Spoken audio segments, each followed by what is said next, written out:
This is Atomic Shinobi and today I'm going to narrate first part of what if Kid Naruto paid the ultimate price to save his family. If you enjoyed this video, please like, share and subscribe to this channel. Now wasting no more time, let's start the story. Cries, blood, killing, death. You could see the bodies of both Kunoichi and Shinobi that had been severely burned everywhere you looked. They couldn't even identify their bodies. Buildings that appeared to have been crushed or burned by the intense flames surrounding the area were crumbling all around them. What was going on? The situation was straightforward. A huge fox with 9 enormous flaming tails was attacking Konohagakure, the strongest shinobi village out of the 5 great shinobi villages. The fox, known as the Kyuubi no Kitsune, in legend, is said to have never been seen in human affairs outside of the battle between Madara Uchiha and Hiroshima Senju because the Uchiha clan founder summoned it. But why was the question? Why had this once great shinobi village been attacked by the fox? Some were thinking about that, while more significant events were taking place. In that instance, there was a battle taking place on the battlefield. There were 4 figures visible. The first was a 5 feet 8 inches man dressed in the standard shinobi uniform, which included a green Junin flak jacket and a dark blue long-sleeved shirt. He also wore dark blue Junin pants with medical taping at the ends. A sleeveless white trench coat with red flames licking the bottoms and a small chain joining the ends completed his outfit, which included blue shinobi sandals. The man had spiky yellow hair, tanned skin, and icy, sharp blue eyes. This man was Minato Namikaze, the 4th Hokage of Konohagakure. He was married to Kushina Uzumaki and had 2 children. A newborn daughter named Mito Uzumaki Namikaze, named after Kushina's great-grandmother, and a 5-year-old son named Naruto Uzumaki Namikaze. He was currently engaged in combat with a man of comparable height, about whom little more could be said than a few things. The first thing that was obvious was that he was dressed in black shinobi pants and sandals. There was only a black cloak covering the entire upper body beyond this. He also wore a mask with a design on the left side, which was unique because it had only one eye hole, which was located on the man's face's right side. While the other 2 watched with conflicted feelings, these 2 were fighting. The first was a stunning woman with long, silky red hair that was currently reaching the ground. Her face was shaped like a heart, and her violet eyes revealed how exhausted she appeared. The only thing visible was a tuft of red hair, and she was currently wearing a hospital gown while holding a covered bundle in her arms. This woman was the mother of Naruto and Mito Uzumaki Namikaze, the wife of Minato Namikaze, and the second Jinchuriki of the Kyuubi no Kitsune, Kushina Uzumaki. As she watched her husband fend off the man who had destroyed their entire life, she held her newborn daughter tightly at her chest. The person responsible for ruining the day her daughter was born. She cast a worried glance at the boy standing next to her, who appeared to be about 5 years old. He was dressed in a way that no other child his age would have. He was dressed in shinobi garb. Since the boy had become a shinobi at a young age, his clothing was specially made, but it was the same as what an Anbu would normally wear, minus the mask. What worried her was the boy's face. He had round blue eyes like hers, but they were already beginning to narrow like Minato's, and yellow hair like Minato's, but even as a child, it was much more spiky than Minato's. This boy was a shinobi genius and the pride and joy of both Minato and herself. Son of Minato Namikaze and Kushina Uzumaki, he was Naruto Uzumaki Namikaze Genin of Konohagakure. He is currently Mito Uzumaki Namikaze's brother. On his left thigh, he carried a shuriken and kunai pouch. At the moment, Kushina was worried about her son because he was glaring at the cloaked figure with a great deal of hate, which shocked her because she had never witnessed her son act with such hatred. Apart from towards some of the higher up within Konoha. The fucking council has been trying to use him as a weapon since he was born, but I don't blame him. Kami thought bitterly, I only know what they would do when they find out Mito was born, before turning to watch the battle and seeing Minato use his Hiraishin no Jutsu. Level 2. To Rasengan the cloaked figure into the ground. That was before the man with the injured arm vanished a few feet away from them, and Minato leapt back to them. The man himself was glaring angrily and hatefully at Minato's form. His plans were completely thwarted by this spiky-haired idiot, but Kyuubi could still wipe out Konoha. After that, he simply looked in Kushina's direction and noticed the small bundle in her arms. Before Minato could react, the cloaked figure pulled out a kunai and brought it down to the bundle in Kushina's arms. He grinned evilly behind his mask and twisted behind her. Kushina was too weak after this man tore Kyuubi from her, and Minato watched in horror as he used Hiraishin to get there in time. However, the kunai was stopped by another with unexpected speed. startling the masked man before he could look into another pair of blue eyes that were so much more hateful and cold that it caused the man to flinch inwardly. Without noticing his parents' shocked expressions, Naruto continued to stare at the man before leaping up and giving him a face kick that sent him reeling back a few feet. This allowed Minato to emerge between his family and the cloaked figure, whose mask now had a small crack in it. The man was shocked to discover that he had been hit, or more accurately, kicked. Now he was staring at the other blonde boy with wonder and hatred. After giving himself a mental shake, he said, "HMPH, I don't need to be here anymore, my job here is done," and then he started to leave. Now that the man was gone, Minato used all of his senses to search for him, and he exhaled with relief when he couldn't find him. Before he heard Kushina begin to cough violently, he glanced over his shoulder and grinned at his family. In an instant, Naruto was at her side, doing everything he could to support her, so he hurried over to her. He appeared concerned as his mother, holding Mito in her arms for protection, coughed up blood. Just as Minato hurried over to check her and noticed the toll of having Kyuubi torn out of her, he gently held her up. Then, recalling the danger that loomed over Konoha, he turned to face the now snarling Kyuubi that had set its sights on them. Before he remembered a kind of sealing he had developed with the aid of Kushina's own sealing expertise, he glared as his mind raced to come up with a plan to stop the Kyuubi. He remembered the positive aspects of it, but he also remembered the negative effects it has on the user. Naruto was supporting his mother in her weak state while cradling his younger sister in his arms. As he stared at the Kyuubi approaching them, he noticed the feelings coursing through his two-san eyes. Kushina must have noticed this before the Kyuubi was held down by chakra chains that emerged from the ground and slammed it down in front of them. She looked into Kyuubi's insane eyes and saw something was wrong with it, but was unable to determine what it was because of her weakness, which caused Minato and Naruto to snap their heads to her in concern. With a sigh, Minato heard a gust of wind and saw a huge paw moving toward Kushina. He cursed and then flashed yellow. He prayed that he would arrive in time. Naruto recognized the direction of the approaching paw. Before placing her in Kushina's arms and leaping in the way with his back at the approaching paw, he looked at his small Imouto in his arms and kissed her forehead. Kushina watched in horror as Naruto simply threw himself in danger to prevent her death from the impending attack. She witnessed Minato arrive too late and watch in horror as his son gave his life in order to save his mother. When he saw what was happening, he began to cry, but that was put down when his son looked at him feebly while blood was streaming from his mouth.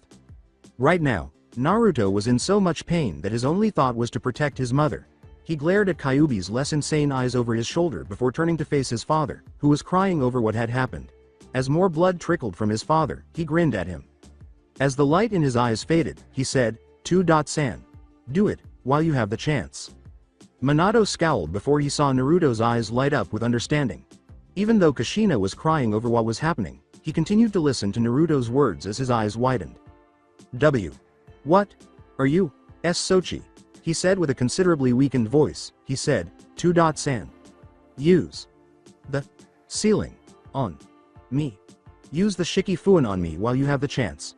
As Minato simply stared into his son's eyes and saw that he was taking what he was saying very seriously, Kushina raised her head in shock at what her son had just said. Kushina expressed her worry, saying, Sochi. Why? She said that, and Naruto gave her a quick glance before grinning despite the blood streaming down his chin. Why? The Shiki Fuin would do its job and cough. Pull this fox into me. That's all. I wanted to protect you, Ka-san.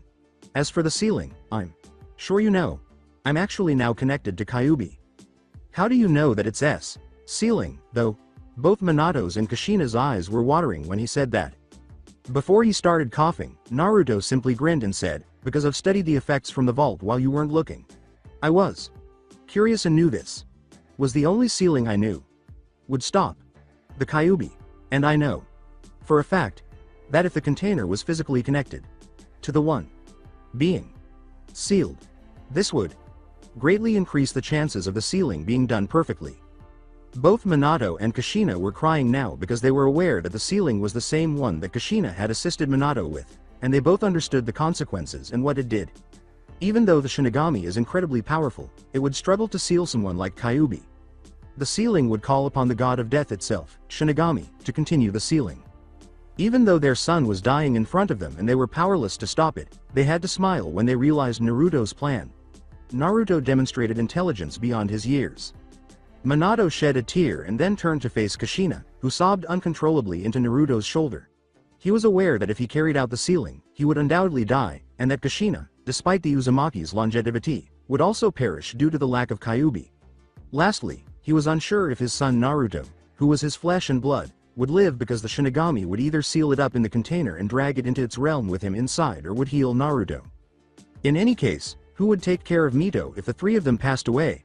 He trusted Jiraiya in case things went wrong and Tsunade was there, but he wasn't foolish enough to leave her in Konoha's care. Even though he referred to Sarutobi as sensei, he didn't think much of him because he couldn't see that there was something dangerous beneath the elderly man. With a sigh, he grinned at his wife and son before approaching Kushina and embracing her. Before turning to face Naruto with such reverence for his son, he cast an eternally sorrowful glance down at Mito. "Kushi-chan. Let's do it," he said, and she gave him a feeble, defiant look before her thoughts were interrupted by a cough. Before she nodded, she noticed Naruto staring at her with beseeching eyes, which weakened her notoriously strong will. Being aware that there was no other option, Naruto grinned before turning to face his dad. "Do it now, 2-san. He struggled to speak as he coughed up more blood. Minato made the hand signs and nodded rapidly. "Ka-san. Let me see her, one more time," Naruto said, pointing to Mito, as he gave Kushina one last glance. As she feebly moved Mito in her arms to reveal a sleeping redhead baby girl, Kushina grinned pitifully. Despite the fact that he was completely exhausted, Naruto grinned at her and used his bloody right hand to lightly touch her sleeping face. Even when his father was approaching the final signs, or when Sarutobi had come with Kakashi and Jiraiya, or when his mother was watching with tears streaming down her cheeks, his gaze was fixed solely on her face. As the baby girl's eyes began to twitch, he said, "Imoudo. I don't know if you can hear me, but I will say this. Oni-san doesn't have long, and he wants to say his piece." While Naruto was doing this, he failed to notice the once crazy Kyuubi eyes staring down at him go glazed, blink, and then look at the situation before opening their eyes wide when they saw Kushina's condition. It also felt something on its left claw at that moment, and when it looked down, it saw Naruto's bloody body had been struck through it. An emotion flickered in its eyes and its eyes widened even more. A teardrop would have been visible from the Kyuubi's eye if anyone had witnessed it. Naruto noticed that Mito's eyes were slowly opening. Internally, he was delighted to see her eyes before he passed away, but he was also shocked. He was not a fool. He knew he would die, and it saddened him that he would not be able to see her develop. When he stopped thinking, he saw violet, naive eyes looking at him with interest. He gave her a sad smile while petting her tiny cheek, causing the now awake young girl to giggle. Even when he was on his deathbed, he would smile at his younger sister, who was getting her first glimpse of the world and was somewhat relieved to see him. He kept missing Jiraiya, Kakashi, and Sarutobi's horribly sad and shocked eyes. "Hey, Imoudo, welcome to the world. I know this isn't what you should see right away, but at least you get to see Oni-san first, isn't that right?" He cooed the last line, which caused the little baby to giggle a little. With sad eyes, Kushina watched as her son spoke to his younger sister, what she believed to be his final words to her. After hesitating and glancing at Naruto, Minato was on the final hand sign before losing his sight, which he would never forget in death. Naruto was holding Mito's little hand in his own and grinning at her. He observed him conversing with Mito, who was grinning and giggling at her Oni-san. At that moment, he was shocked by Naruto's sidelong glance, which was so determined that he nodded. Then Naruto turned back to face Mito and spoke his final words to her. "I'm afraid Oni-san is leaving now. Mito and Big Brother won't be able to watch you become the lovely woman he knows you will be. I apologize for not being able to assist you when you truly need it, but I can't protect you at night like a big brother should." Despite his pale complexion, he spoke with a strong voice, saying, "But know this. I will always be watching over you somewhere. You should know I will always be there even when you don't know it." Despite only being 5 years old, he was far more mature than his age and understood that this would likely be his last chance to see her.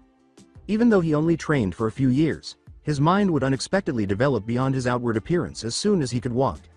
He only shared this with his best friend Itachi, Ka-san, and 2-san. Even though Itachi was his age, he will still miss him. Itachi was like a little brother to him, constantly asking for assistance with his shinobi responsibilities. He merely wished in his mind that Itachi would move past his death. He turned to face Mito, who was staring at him even more intently now, her naive eyes beginning to well up with tears. She began to cry as if she instinctively understood what was happening. With a sorrowful smile, he kissed the weeping infant's forehead again and turned to face a dejected Kushina. He said, "Ka-san. Go ahead. Take her. 2-san is finished." and she nodded before embracing the young girl and lulling her to help her relax. After turning to face the astonished onlookers, Naruto grinned and said, "See ya later. Kakashi. Ero. Sennin. Hokage. Sama," before Minato shook and slammed his hands on the ground, his bangs covering the tears that were streaming down his cheeks. Shiki Fuin. While a barrier separated the deathly silent Kyuubi and the Namikaze family from the now arrived shinobi from Konoha to see what the Yodem had planned, Naruto grinned pitifully as a flash of light burst around them. Quietness. With his eyes closed, Naruto was met with that. At that moment, he sensed something. He is no longer in pain. Before opening his eyes, he twitched them a little. In the darkness before him, he could only make out the outline of a ghostly aberration. He suspected what it was, but he was unable to identify it. The ghostly aberration itself was looking curiously at Naruto's tense figure in the shadows. He was aware of the boy, but for some reason, something about him captivated it. Furthermore, most mortals lack the capacity to pique the interest of a creature like itself. After handling the ceiling, it made the decision to reveal itself to the boy. The still forms of the Namikaze family and Kyuubi, with Mito also silent, were visible back in the Dome of Light. They all sensed it at that point. Death. All but Mito were struck by a manifestation of death itself, warning them not to kill the infant. The spectral aberration revealed itself as a purple-skinned deity wearing a white cloak. The thing's appearance revealed its white, spiky hair flowing past its neck and sticking in all directions. Its hair and horns protruded from its head as well. With calculating yellow piercing eyes that displayed wisdom beyond comprehension, it gazed at each of them. It scowled before focusing on Kyuubi and then turned to face Minato and Kushina. It connected all the dots at that point. It gazed down at the gaunt figure of Minato, who was looking at him with such sorrow that even a mortal could make a god wince. He surreptitiously followed his eyes to Naruto's prone body, where Kyuubi's claw had impaled his stomach. The god scowled before turning to face the forms of Kushina and Minato. Then it began to talk. "Mortal, why have you called on me?" It claimed that even though it understood the reason, it still needed to be fully informed. Because he was certain that Naruto's prone form would shatter him inside the state. "Shinigami. Sama. Please. I beg you. Can you seal the Kyuubi away? Into my son?" Minato avoided looking at him. Tears began to well up in his eyes as he spoke. The Shinigami even lowered its own gaze and said, "Mortal, even though your son's chakra coils aren't fully developed yet, I can't do such a thing. It would definitely kill him. Your son is still in limbo because I haven't made a decision about him yet." Gazing at the other child, it said, "But we can seal it into your other child." The two reacted with shock and sadness to this, and even Kyuubi was taken aback by what the Shinigami had to say. Naruto. In limbo. As they gazed at Naruto's prone body, Kushina started crying when she noticed that his eyes were lifeless. Minato's head hung low as he fell to his knees and began to shake. Kyuubi gazed sorrowfully at Naruto's lifeless body. It had seen from inside Kushina how Naruto matured and had grown to respect him. Now that it was the one responsible for Naruto's demise, it simply wanted to die. With a detached expression and no trace of sympathy for the mortal's eyes, Shinigami simply observed. Minato ceased trembling and then gazed into Shinigami's eyes, which revealed a broken man. He said, kneeling in front of the creature with his head on the ground, "Yes, but please. I beg you Shinigami, let us talk to Mito before we join our son." On the outside, Shinigami simply gazed at the man, but on the inside, she grinned. When it nodded, Minato grinned broadly, thinking that he could now visit his son across the street. He approached Kushina as they sat in front of Naruto, him facing them. Even though he was unable to see them, he would still be reminded of their final time together as a family. In order to assist Mito when she grew up, Minato explained to Kushina his intention to seal a portion of their chakra in the seal. Before saying her final words to Mito, Kushina and Minato both agreed to this. However, they were taken aback when Kyuubi began to gradually encircle each of them with its tails, drawing them nearer to Naruto's prone position. When Kushina looked into Kyuubi's eyes, she saw unrecognizable sadness. Knowing that Kyuubi had returned to its true mental stability, she smiled sadly. As they approached Naruto's body, it moved slightly out of instinct, startling the Shinigami because they knew the boy was still in limbo and wondered how his body could still move. They watched as he lifted his head to gaze at them, and despite the lifelessness in his eyes, he smiled a soft smile that glowed with happiness like the sun had never shone before. Minato and Kushina stood up, and with Mito in Kushina's arms, Kushina approached him while Kyuubi's tails closed in around them and embraced his body. Kyuubi did his best to wrap his little arms around them, his face fixed on Mito's. Shinigami saw this image, and at that moment, the deity had recovered from its shock and was grinning at it. It could even feel Naruto in limbo grinning, as though he could sense what his body was doing. Then, as the tears fell into its fur, it looked at Kyuubi, who was crying at the time.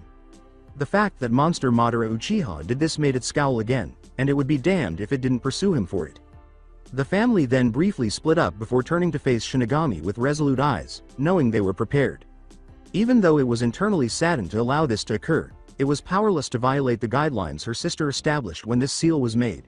She began the sealing at that point. Small authors observe that in my story, Shinigami and Kami will both be portrayed as female. Still in the dark realm, as he referred to it, Naruto was sitting on the floor, meditating and attempting to recall the sensation he had just experienced moments before. At that moment, he noticed his family grinning at him and the Kyuubis circling them in a protective manner. Knowing that he wouldn't see them again, he shed a tiny tear. A feminine voice behind him said, "Oh, I don't know about that," as if someone could read his thoughts. Naruto immediately leapt back into a defensive stance, but a few feet away, a ghostly figure appeared, revealing the deity Shinigami with a chuckle in its eyes. Naruto simply stared at the Shinigami before taking a moment to calm down and consider the situation. He then remembered who it was and glared into the Shinigami's eyes, shocking her inwardly because, despite being only 5 years old, he demonstrated that he wasn't afraid of her in this form. Before he said, "I see you're here to take me into your stomach as well," Naruto simply glared at the god of death and the specter. "Then feel free to bring Kyuubi and me," he said, and the Shinigami grinned before continuing. "First of all, you have a lot of guts to confront me, the goddess of death, in that way. Additionally," Shinigami said, "let me speak in a better form. This one is just for show." She shocked Naruto by glowing white before her form began to shrink until it was as tall as Naruto so she could gaze into his eyes.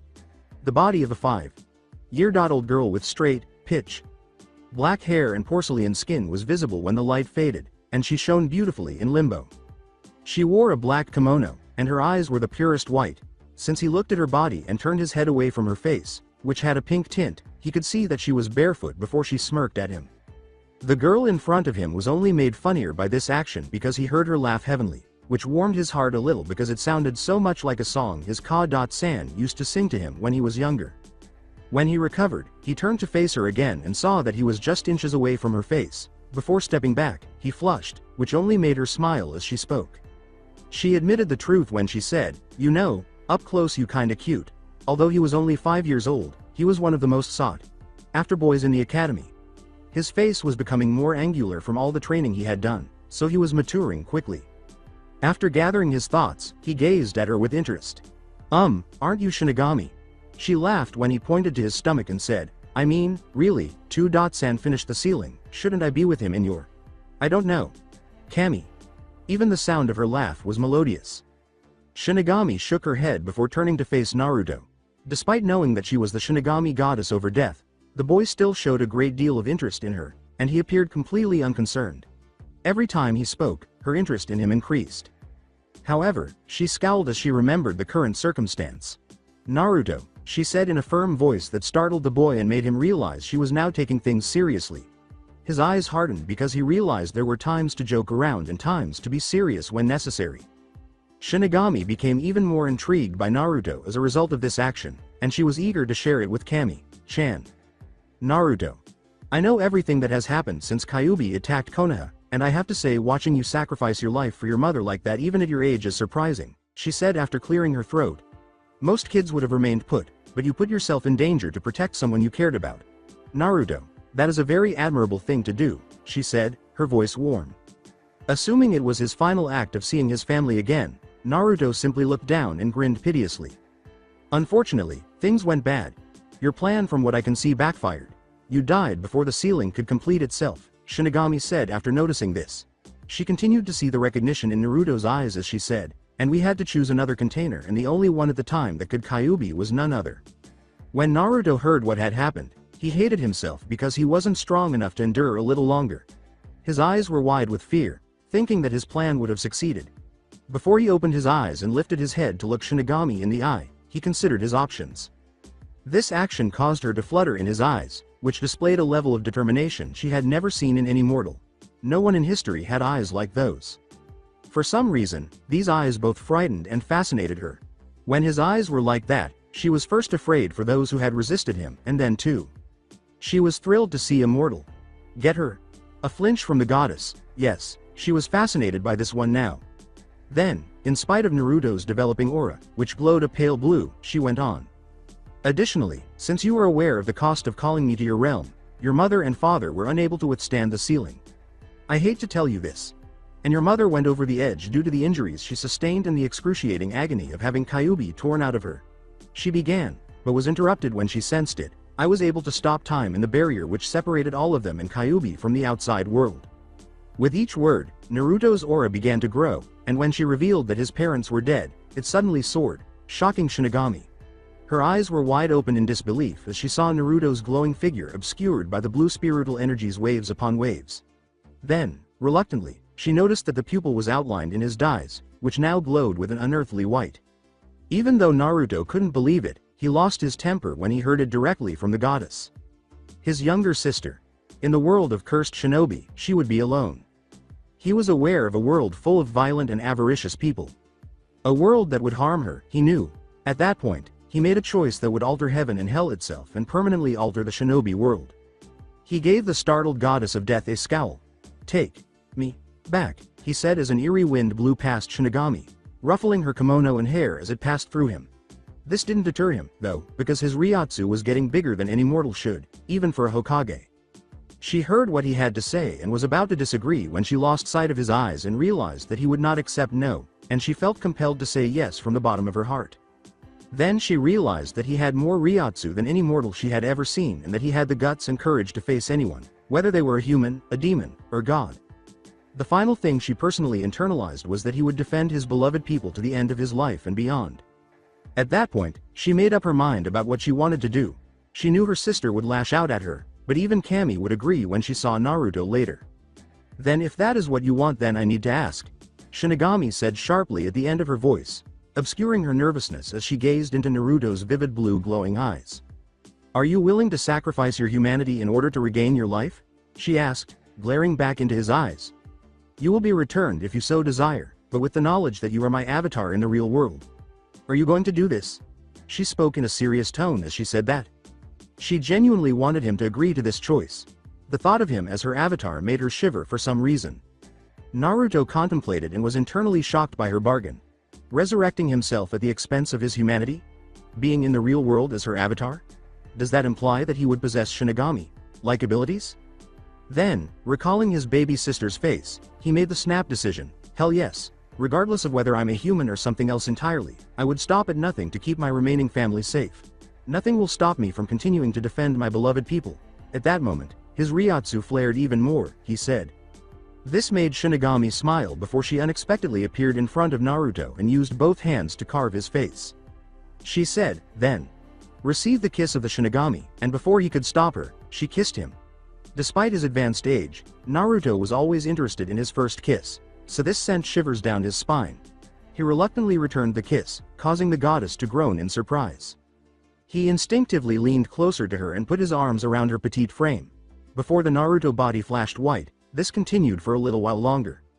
After it vanished, Naruto was seen dressed differently. He was now wearing a black kasode underneath a white shitage. He wore a black hakama over a white hakama. Himo underneath this. The final detail was that he replaced his old shinobi sandals with white tabi, which were waraji, and wore a white sash around his waist. A massive sword on his back, which exuded Ryotsu, completed the ensemble. The goddess of death was still emerging from her brief coma when Naruto flashed, causing her to open her eyes and witness Naruto's metamorphosis. It would be an understatement to say that she was shocked. She had never imagined that Naruto would turn into this. Because she was seeing a spectral picture of his face wearing a mask. Looking at her now, real, life avatar, she shook herself, and she was genuinely thrilled with her choice. After blinking and examining his various outfits, Naruto shrugged, deciding that it wasn't crucial at the moment. When he looked up again, he saw the goddess examining his form in disbelief before gathering herself. You need to know a few things now that you've become my avatar, but I'm confident you'll discover the majority of who you are in the future. I just want to let you know that you really only answer to me, not even your Hokage. The only person who truly leads you is me. Additionally, I either need a soul taken or I'm too busy to do so when I call for you. Additionally, there will be occasions when I need to summon you to remove tampers from Kami or my areas. You get it? She said, and Naruto, who already knew what was going through his head, nodded. He was shocked when she smiled and embraced him, but he accepted the warmth. Since no mortal knew her name and this would be the first person to ever know it outside of Kami, she said hesitantly, now it's time for you to go, but before you do. My name isn't Shinigami, it actually. Naruto gave her a questioning glance before she turned back to him and said, my name is Megami. Before remembering the events in the real world and losing all sense of playfulness, he simply blinked and smiled, saying, that's a wonderful name, Megami. Has a nice ring to it. After blushing at his compliment, Megami noticed a shift in his attitude. Naruto needed to return to the real world quickly. I suppose it's time for you to leave for the time being. With a note of melancholy in her voice, she said, but keep in mind that the abilities of being my avatar will come to you in time, I promise, but for now you have to go back. Megami snapped her finger after Naruto gave a rigid nod, and a burst of light emerged from the shadows. Naruto surprised Megami by grinning at her as he closed in on them. Megami. Sama, could you please tell my parents that Imouto-chan will be safe? When he said that, she grinned and nodded, and the light then engulfed them both. As it did, Naruto swore he heard Megami say something in a low voice. Goodbye for the time being.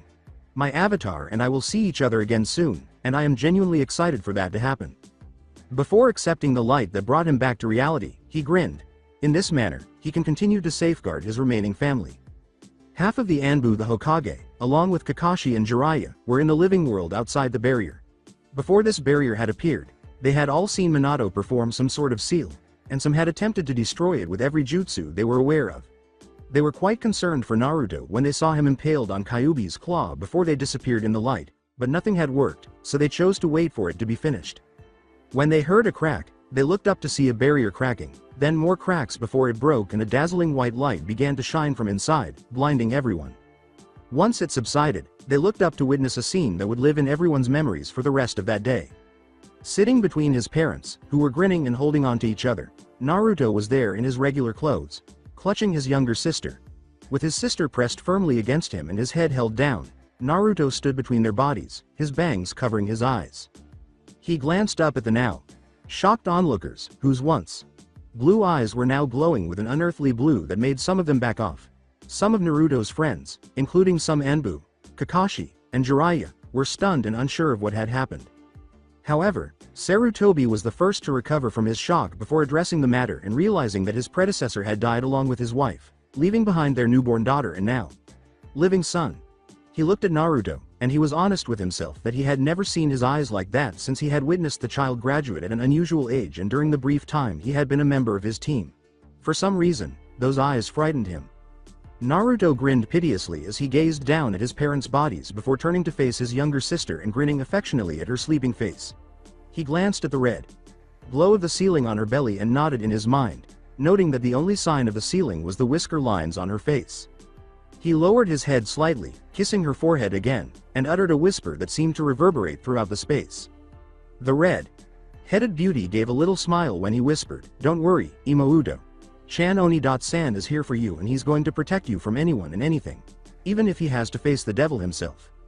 He removed 2 storage scrolls and looked down at his parents' bodies, intending to bury them wherever they desired. He wasn't going to let Sarutobi or the council make this decision for him alone. He pocketed them in a pouch and sealed them inside the scrolls. He turned to face the onlookers and approached them. He ignored the shocked glances he was receiving and the suspicious looks directed at his sister while doing this. When one of them did, he would glare back, stopping them in their tracks. He approached Sarutobi directly and gave him a direct look. Before they could stop him, he leapt back into the woods and headed for the Namikaze compound. Hokage. Sama, I'm sure you already know what's happened as do you Jiraiya-san. But right now I don't care what you do because right now I have a little sister to take care of, he said. He was aware that what he had just done would be questioned and that a council meeting would be held to discuss the incident in his summons. Right now, he was more concerned with keeping his younger sister safe than he was with anything else. He was aware that raising a 5-year-old would be challenging, but he refused to give in and wouldn't allow anyone else to look after her because he didn't trust anyone but a few. Although Kakashi and Jiraiya may be family friends, there was something about them that made him doubt their full trustworthiness. And Sarutobi. He had absolutely no faith in that man. He would try to announce something to the public to stop their inquiries because he knew he would be more interested in the village than the Hokage's family. If that's what it came to. Since not even Kami could stop him from venting his wrath on anyone who attempted to harm his sister, there is no greater wrath than a brother's. When Naruto arrived at the compound, he went inside before turning on the security seals that would prevent anyone from entering. He then proceeded to his now sister's room, which was next to his own, and found everything neatly arranged, including a small crib with stuffed animals and, strangely enough, an orange fox. Then the blankets, followed by the diapers. He remembered his Ka-san stocking the kitchen with food to eat when she was hungry. When he noticed his sister sleeping, he grinned and then sat in the rocking chair, placing Mito on his chest to let her sleep. He then covered them with a blanket and began to let himself drift off to sleep. To make sure she was safe, he would be doing this frequently. Looking at her side, Megami, who was observing through the mirror, noticed that the two children's parents were grinning broadly at the scene. Before she began to explain why they were here, she also smiled. That marked the beginning of Mito Uzumaki Namikaze, the avatar of the goddess of death Naruto Uzumaki Namikaze, and the legacy of Minato Namikaze and Kushina Uzumaki. The following day, Naruto wakes up and looks down to see a small snoring baby. Grinning, he picked her up and walked to the kitchen. He heard a knock coming from the front door as he was going to get her something to eat, and to make sure it wasn't an enemy, he stealthily withdrew a kunai as he approached. His panting longtime friend Itachi Uchiha was waiting for him when he opened the door. He frowned when he saw his friend's anxious expression, but he grinned because this was probably the only person in Konoha he really trusted. When Itachi, who was gasping to arrive as quickly as possible, looked up, he saw his best friend staring at him with interest and bewilderment. When he saw the bundle in his arms, he remembered his mother saying something about Kushina having another child, and he realized he had to hurry before the Hokage's personal Anbu arrived. Despite what was about to happen, he grinned. After shaking his head, he turned back to face Naruto and said, "Naruto. Ni-san. You must hurry to the council chambers. The Hokage's personal guard has been ordered to come get you." I arrived as quickly as possible to beat them. When he said that, Naruto scowled and turned to face his sister before turning back to Itachi with the same expression he had the previous evening. His surrogate brother was staring at him with eyes he had never seen before. They appeared to be those of a warrior who would go through 9 levels of hell and back to defend his beloved people. This frozen Itachi in place. I knew this would happen. "Itachi, do me a favor. Hold Mito and stay in this house till I come back. I personally don't trust anyone else with her, so please keep her safe inside the house, okay?" Naruto said, ignoring Itachi's expression in favor of more pressing issues. Holding Mito to Itachi, he said. Uchiha's heir paused before grabbing Mito, but as soon as he looked down and saw her sleeping face, he smiled. "As for me, I'm going to speak with the council. If Itachi gets hungry, there is food in the kitchen pantry. I'll be back, okay?" he said, and Itachi nodded because he had experience caring for his younger brother Sasuke. To end this meeting, Naruto grinned and leapt through the forest. At that point, he encountered the Hokage's personal guardians, the Anbu guards. Before the leader approached him, he scowled. "Naruto-san, the Hokage has asked you to come to the council chambers and talk about what happened during the Kyuubi attack last night," he said. After giving a nod, Naruto left, the Anbu trailing behind him. He saw the devastation left by Kyuubi and the people rebuilding when they were traveling through Konoha. Before returning to their work, some were whispering to one another when they noticed him. Naruto simply ignored them, not caring about their opinions or, to be honest, not caring about Konoha as a whole, just his friends. They came to a halt at the Hokage Tower at that point, and after entering, they showed him the chambers. A few people were staring at him as they made their way to the doors, and he could actually hear and sense their nervousness. He scowled, he seemed to be walking toward his execution. When he arrived at the doors, he became agitated and opened them himself before the Anbu could. The manner in which his Ka-san once kicking them open caused a bang to reverberate throughout the chambers, putting an end to the argument that was taking place. The entire council, including the Hokage, turned to watch Naruto, who was twitching his eyebrow, while the anxious Anbu squad stood behind them. "What is it you have called me here for?" he asked sharply, raising some eyebrows in the process. A moment before someone took offense at what he had just said, Sarutobi cleared his throat. "Nothing, Naruto-kun," he said, looking at Naruto. "But I'd advise you not to lie after learning about the Kyuubi attack. We must know the truth," he stated. Naruto scowled as he remembered the incident. Then, in his mind, he made the decision to do this merely to silence the council on the subject. With the exception of his business with the goddess of death, he described everything. The way she was used at the Kyuubi sealing container caused a lot of frowns from the civilian side. When he removed Mito from the area so Sarutobi could tidy it up, that was where it ended. The civil side exploded after he finished explaining. We must eliminate the demon while it is still weak. The seal will soon break, and this is our chance to put an end to Kyuubi. We have the opportunity to put an end to it permanently because the Kyuubi is weakened, a woman with pink hair screamed. Since the few clan heads who were friends with Minato and Kushina were aware of their sealing prowess and knew that the seal could not be broken, Naruto was shaking with rage. However, Uchiha Fugaku was frowning as he gazed at Naruto. The boy was best friends with his brilliant son Itachi and was aware that he was keeping something from them. As the civilians continued to complain, Sarutobi tightened his features, but when he noticed Naruto shaking and giving him a quick glance, his eyes widened. As they exchanged glances, the Shinobi Council, which consisted of Sarutobi's former teammates Kaharu, Homura, and Shimura Danzo, were actually unsure of what to think. The death threats and resentment directed at his sister were enough for Naruto to raise his head and snap his eyes open, turning them from sapphire blue to pure black with a golden yellow pupil that nearly roared. Do you understand that I will kill every single piece of shit civilian in here if you motherfuckers don't stop talking right away and help Kami? He shouted as the windows shattered and his chakra actually exploded around him, creating a crater where he stood. His released chakra also caused the ceiling and walls to begin to crack and creak. The clan heads were staring at Naruto in disbelief as the civilians practically collapsed, gasping for air. Indeed, Naruto was unquestionably the son of Kushina and Minato, as Sume was grinning wickedly. Sarutobi was looking at Naruto in complete disbelief. He had only ever seen Kushina or Minato threaten the civilians in that way when they were angry, and based on the fleeting look in Naruto's eyes, he knew that if they crossed the line with him again, it would happen again. Additionally, the Anbu near Naruto were blown back a few feet. Naruto opened his eyes and glared at the civilians, turning them white, after the chakra pressure had somewhat subsided. I will fulfill my promise and kill you without the slightest regret if I ever hear you say that again.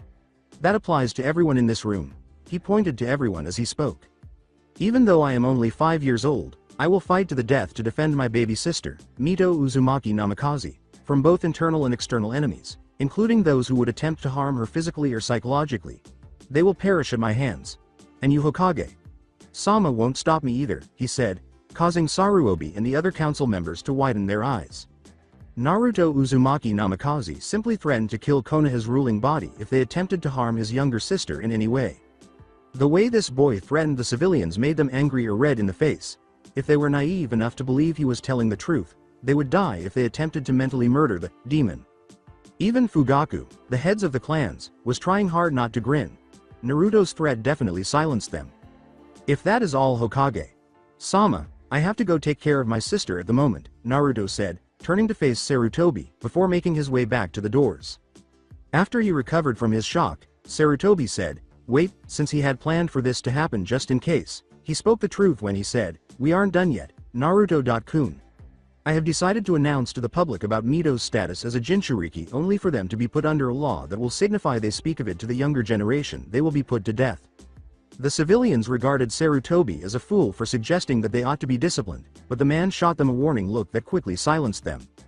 On the outside, Naruto appeared unconcerned, but on the inside, he was mad at Sarutobi for what he was doing. Basically, he was telling everyone that his baby sister was a prime target. When he balled his fists, blood began to drip from his hand and his knuckles turned white. He glared at Sarutobi as he glanced over his shoulder. Everyone gasped when Sarutobi said, very well, but be warned. He disregarded the Hokage. He walked out the door, ignoring the council's collective stares. Even if they mumble a single insult or try anything, they will die no matter what you say. This is clan business at the moment and they try to hurt or kill an heir of our clan, and if they try anything, not even you will stop me from killing anyone that tries it, be damned them civilians or clan members, anyone that tries will meet their end by myself, he said. But now that Naruto was the first character in her book to shut down the council, threaten the Hokage, and now threaten clan heads as well, Sume was grinning. Oh, yes, Naruto was unquestionably Kushina's son. With the exception of Naruto burying his parents in the field of their clan home and marking it with a tombstone bearing the Namikaze and Uzumaki symbols, the year proceeded as usual. It said, two of Konoha's most cherished individuals are here. Minato Namikaze and Kushina Uzumaki, mother and father of two. In their own right, these two were more powerful than anyone in their generation or beyond. They died with a smile on their faces, despite having fought the Kyuubi. Everyone will miss them, but the kids they looked out for will miss them even more. The villagers tried everything and were like Naruto's predicted hateful people over the years after the announcement was made, but they were either killed by Naruto or arrested before he could reach them. At times, he and the Hokage would compete to see who could reach them first. In order to help take care of himself and Mito, he also had to expedite his training in order to go on missions. He thus advanced through the shinobi ranks with incredible speed, becoming Chunin at the age of 7, Junin at the age of 9, and, shockingly, with the respect of the entire Anbu. Everyone was shocked to learn that Anbu captain commander was only 13 years old. However, Itachi, his best friend, also advanced through the ranks and, at the age of 13, was made an Anbu captain. Prodigies had not been seen in a century, and they were both revered in Konoha. Over the course of the year, Naruto became friends with Yuga Uzuki, Kurenai Yuhi, Anko Mitarashi, and Hana, the heir to the Inuzuka clan. Over the years, Jiraiya has visited them, and on his first visit, Naruto made a decision about whom he would assist more if the need arose. When he bowed his head and promised to assist them when the time came, Jiraiya had gained Naruto's complete respect and trust. However, it took some time for him to get along with Mito or Sarutobi. Naruto was welcomed by some members of the Uchiha clan, particularly Makoto and little Sasuke, and had also traveled to Itachi with Mito in the past. However, Fugaku was astute enough to Naruto and occasionally glared at the young Mito. Over the years, Mito had developed into a little Kushina. She was a tomboy and shared Kushina's fiery demeanor. She did, however, excel in Kenjutsu, Taijutsu, and, surprisingly, Fuinjutsu during her training. However, Oni-san would assist her when she needed it when she was having problems. She also adored her big brother, who was her hero and protector. He told her stories about her parents and comforted her when she cried after hearing what was inside of her. He told her because he didn't want other people to misinterpret the words and cause her to think otherwise. She looked up to Naruto and trained to be like him because he was there to support her when she needed it. Despite raising her to be the person she desired to be, Naruto was unable to stop her from pulling practical jokes, which he thought was hilarious. Since the night of the Kyuubi attack and his encounter with Megami, he had matured beyond what others could comprehend. A week later, he was informed of his role and abilities as her avatar, and he pushed himself even harder to become proficient in them after discovering that they had different abilities. Although he did this covertly, nobody was aware of it, not even Itachi, though the man had suspicions. Overall, Naruto was stronger than anyone had ever known, and as a shinobi, he kept a lot of things from everyone, including the Hokage, whom he was now beginning to despise. He always trained whenever he had free time, using cage bushins when he was unable to use many to reach chakra exhaustion. He was currently a master of Fujutsu, an expert in ninjutsu, and as proficient in taijutsu as Guy. He was the best at kenjutsu. He could wield a katana like he had practiced it all his life. He had secretly created a few jutsu if the need arose after reading the notes on his father's Hiraishin no Jutsu and deciding to teach that kind of ninjutsu class called Jikin Kuken. He hasn't shown it to anyone yet, though. He also picked up a technique that he really enjoyed. It was referred to as Ho-Ho or Shunpo and was a spiritually necessary item. He gained unimaginable speed thanks to this speed movement ability. However, he continued to train to become even faster after he mastered it. He could honestly claim that when he used the Hiraishin no Jutsu, he was just as quick as his father if he disclosed his true status to anyone. However, as a shinobi, he was already familiar with him. He immersed himself in being Megami's avatar, and after years of meditation, he eventually encountered his Zanpakuto spirit. To his surprise, he saw a young adolescent about his own age wearing a black cloak with ripped ends at the bottom. Naruto was thrilled that the man, who had identified himself as his inner spirit, reminded him of himself while on a mission. He discovered over the years that the teenager's name was Zangetsu. That day was also the catalyst for the permanent change in his weapon upon becoming Megami's avatar. It transformed into a gigantic cleaver that grew taller than he did. The blunt end was black as night, and the sharpened end was white. He unvilded the handle, which had no guard and what appeared to be medical tape wrapped around it, leaving a long, flowing end behind. He had been informed by his Zanpakuto that it was known as Shikai, a form that made his spirit visible. He also picked up skills known as Kido. Although they were very different from the others, they were similar to ninjutsu and fuinjutsu. He had discovered that, rather than using hand signs like ninjutsu, you focus your spiritual energy and recite the incantation. He had practiced and mastered a few that were ranked from 1 to 80 on all classes over the years, ranging from Hado to Bakudo. He discovered that one was used to seal or stop a single target or a group of targets, while the other was similar but used more offensive spells. After hearing Mito say something about Kyuubi, He was taken aback when Kyubi apologized. According to what Mito had told him, Kyubi apologized for her actions and gave an explanation of everything that had transpired. That day, he made the decision that Madara Uchiha would be his main target. Additionally, he established himself as the demon's guardian in Konoha while performing his duties and raising Mito. He didn't care what people thought of that moniker, but he brought it to full force when he crucified a villager to the wall in Konoha Square for punching Mito. Following that incident, he was viewed with both fear and rage, knowing that if they attempted to approach Mito, they would perish at his hands alone. He was highly respected by them as the captain, commander of the Anbu Corps, and because of his position, he never revealed his identity or face to enemy villages. However, that did not negate the fact that he also had adversaries in Konoha. The first was the Konoha villagers, who constantly attempted to harm Mito. He would halt their attempts and murder them. Those who did hit her were subjected to genjutsu torture, which involved seeing Naruto murder their family members before killing them when they were mentally and physically incapacitated. He also made the council an enemy of the civilians and the respect and protection of the Inuzuka, Aburame, Nara, Yamanaka, and Akamichi following the council meeting all those years ago. However, for some reason, Fugaku was just as neutral toward him as Heishi was. When Mito was old enough, the elders would constantly press for her to be used as a weapon, put to death, or used as a breeding stock. In order to convey the message that if they attempted to do so while he was looking, Naruto would have used his chakra to slam them into the ground and tear off one of their limbs. Last but not least was Hiruzen, the man who constantly tried to take Mito away from him by saying he was too young to raise the child. However, after all these years, he proved him wrong, and he was shielded from the Hokage's attempts by the support of more than half the clan heads. He was aware of the man's intentions. He wanted to separate her from him, make her a weapon trained for only Sarutobi, and force her to live on the streets or in his clan compound. When Fire Demio appeared, he immediately stopped, and since the man had been Minato's friend for a long time, he was happy to assist.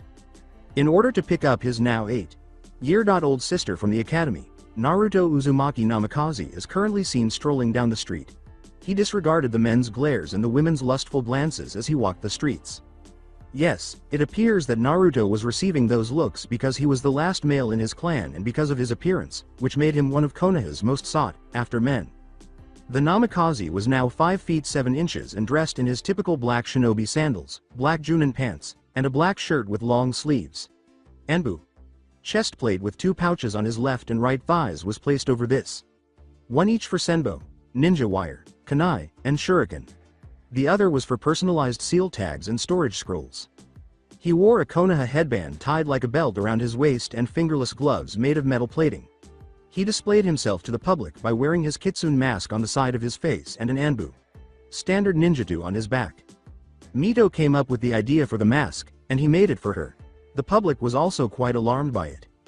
Anbu Kyaputan, Komanda, Anbu Captain Commander, in kanji, and the Uzumaki and Namikaze symbols were displayed on the back of the black trench coat. His aura simply shouted danger to anyone who irritated him, so people avoided him as he walked. When he arrived at the academy, he scowled as he saw Mito sitting on a swing while the civilian families were staring at him. While some were shouting insults at her, others were frowning at her. Before he walked to his sister, his blood started to boil. The hidden Anbu, who had just arrived as the commander's personal bodyguards, mentally gulped as he did so, knowing that their commander would not be sympathetic to those villagers, even if they had children. Being behind the families, Naruto reached up and grabbed the head of a civilian. With unexpected strength, he lifted the man who was one of the few hurling insults at his sister and actually threw him against a wall, causing it to collapse. After doing this, he approached Mito as the crowd moved aside to make room for him, ignoring the terrified or appalled looks he was receiving from the kids. After finishing that, he approached the dejected Mito, who had her red hair covering her eyes and her head hung low. When Naruto noticed that she was crying, he dropped to his knees and said, "Hey, Mito-chan, are you ready to go home?" he said. When Mito snapped her head up, she saw Naruto grinning warmly at her while tears streamed down her cheeks because she recognized that voice. "Naruto.ni.san," she shouted, then leapt onto his chest and gave him a hug. As he patted her head and grinned, he turned to face the ogling crowd and let out a burst of ki to silence them. Then he turned back to face Mito, who was staring at him with bright violet eyes. "Well, are you ready to go home, Mito-chan?" he said with a smile. He said, "Yes, but is it possible for us to visit Ichiraku first? I want to see Ayame.ne.san and Old Man Tuichi, and I'm hungry." That two were probably the only civilians that respected sans wish and helped her when he wasn't around," she said, and he smiled once more. He put her on his shoulder and left the Shinobi Academy grounds after saying, "Sure, let's go." Looking ahead, he considered the details of his most recent mission. Since they learned that two of Iwa's most despised individuals, Minato and Kushina, had children, and because they were unaware of his position as captain commander, they were attempting to kill her at all costs, it appeared that Iwa was becoming restless, going so far as to risk war. His eyes flashed a vivid blue, something that would never happen as long as he was alive, and he frowned. If he had to describe his sister as his light, she was the thing that prevented him from destroying Konoha and the ground it stands on. He grinned as he looked up at a smiling Mito. Without her, Itachi, Yugo, and a few of his friends, he would have carried out the plan and massacred the majority of Konoha's population. "Hey Mito-chan, would you like to visit Itachi and his family later?" he said, and before she could jump on his shoulder, her eyes widened and she smiled. "Yes, let's go. I'd like to see Itachi. Once more," she said. Knowing that the future would be filled with conflict for both him and Mito, Naruto grinned before continuing on. 2 years later for Naruto and Mito, the past 2 years have been fantastic. Because of Mito, the two and Naruto's friends have been able to keep the villagers and council off his back. Sarutobi, however, was growing desperate and would frequently question him in clan law regarding how to adopt a child from an unsuitable parent. Every time, Naruto would respond by claiming that he had raised Mito and that she had turned out beautifully, refusing to allow him to use and discard her as a tool. However, their training went very well with Itachi's. Mito was at a high genin level by herself thanks to her training and studies, with her brother's assistance. She was low chunin in ninjutsu, intermediate in fuinjutsu, and lacking in genjutsu other than the ability to dispel everything with Kyuubi's assistance. With her brother's assistance, she had high chunin taijutsu, and with her mother's sword and Naruto's assistance, she had low junin kenjutsu. She was a very good shinobi all around. However, she never ceased to express her gratitude to Naruto for his assistance in her training. Naruto was certain that he could call Itachi a brother. To him, the teenager was a little brother who was searching for ways to quickly or peacefully end situations. For the previous 2 years, and even before that, he assisted Itachi in becoming stronger. He made Itachi stronger so that he could become one of Konoha's most formidable shinobi. Even if Sarutobi were in his prime, he wouldn't have a chance against Naruto, who had not changed much beyond being 15 years old. Only Zangetsu was aware of Naruto's actual strength. However, Itachi always had a suspicion.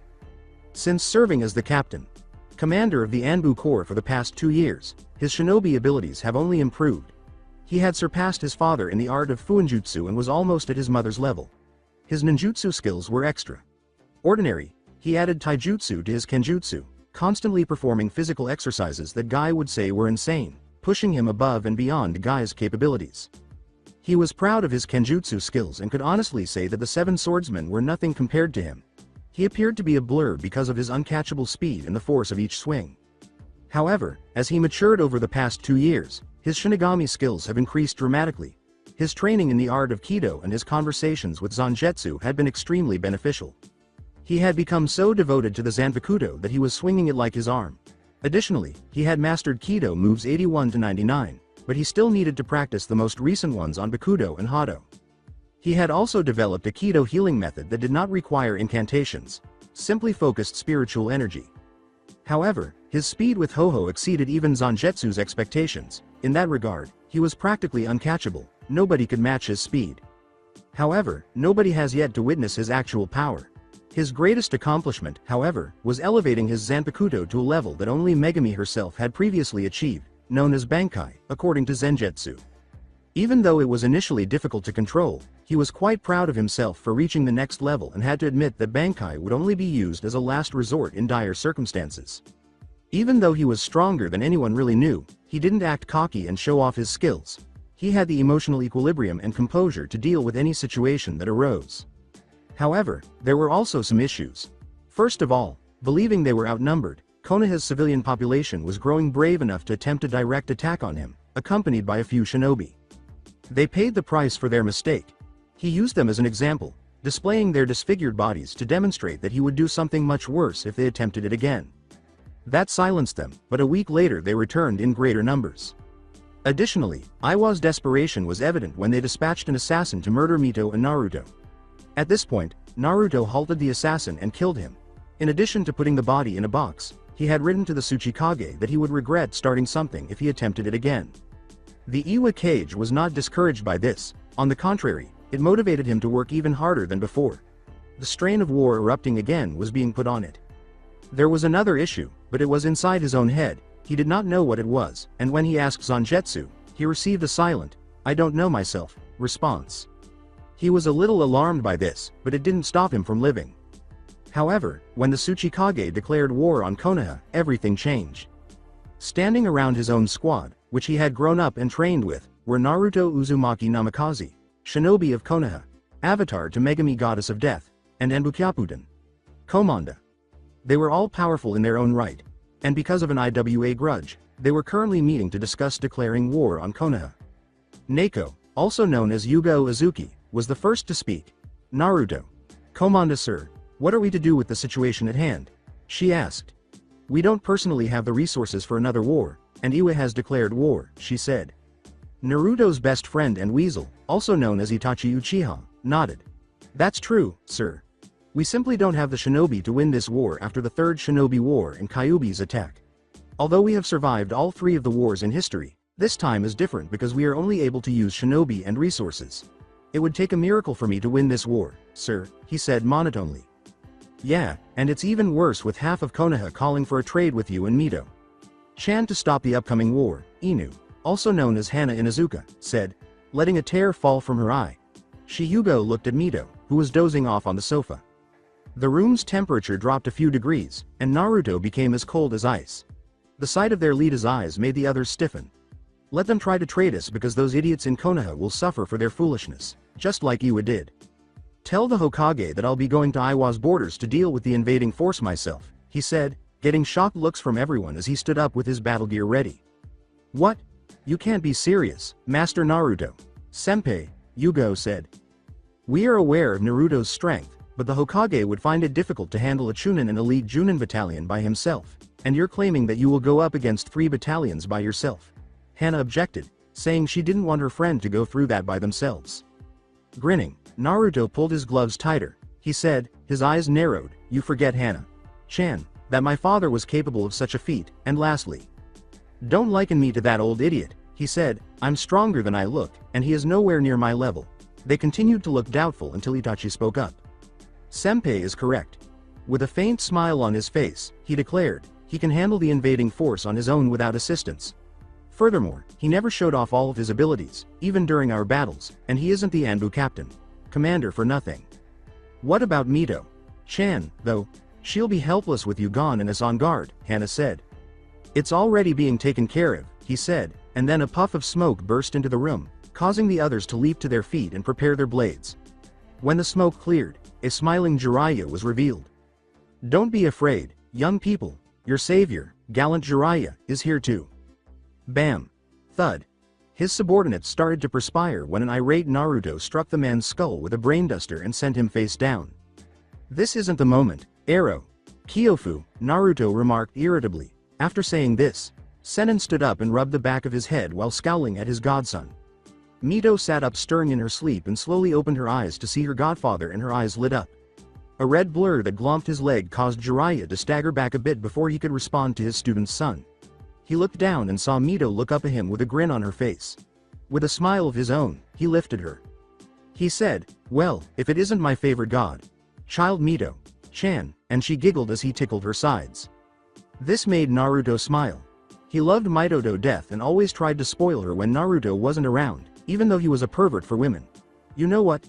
As for you, Naruto, be careful out there because I'll drag you out of limbo and beat the shit out of you if you leave your Imauto here all alone," he said in a serious tone, causing her eyes to light up. "Me and you are going on a little field trip while your brother deals with those bakas from Iwa." Before approaching his Kyofu and Mito, Naruto simply snorted. When he saw Mito's anxious eyes, he smiled and put a hand on her head, ruffling her hair and making her pout sweetly. "That's not gonna happen, Kyofu. I wouldn't even dream of leaving her alone, especially with a pervert like you," he said with a playful smile. Jiraiya simply gave his godson a stern look before grinning and giving him a back pat. After giving him a nod, Naruto turned back to face Mito and said, "I'll see you later, Mito-chan. Be good for Arrow.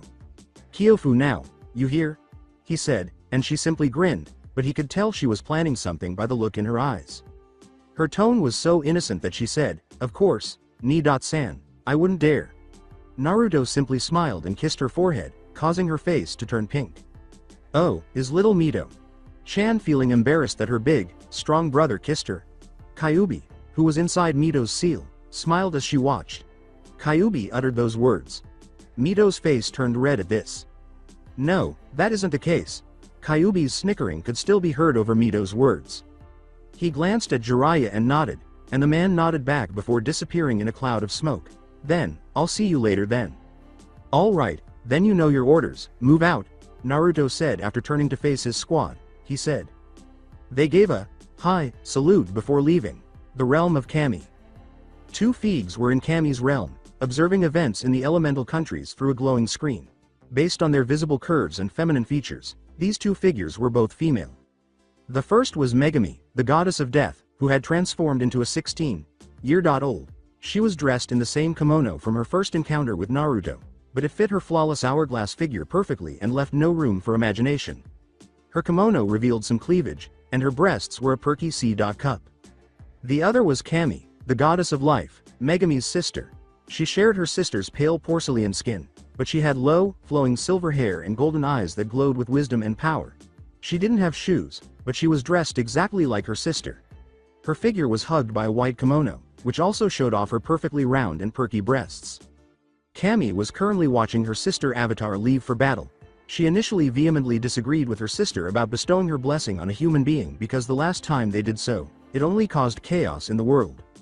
She, like her sister, was initially confused and intrigued by Naruto, but that was crushed when she saw the boy without a man mature and trained to become stronger. Though they knew this would happen eventually, she and Megami scowled when they saw him leaving for the war. Despite her and her sister's covert desire to discover Naruto's potential, the Iwa Border 3 Iwa Nin battalions, Shunin, Elite, Junin, and Anbu, were eager to invade Konoha, eliminate the remaining Namakazes, and hold the village accountable for Minato and Kushina's actions during the conflict.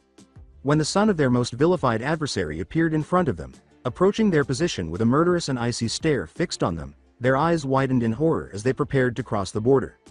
His eyes were so similar to Minato's that they all began to feel uneasy. Don T be scared.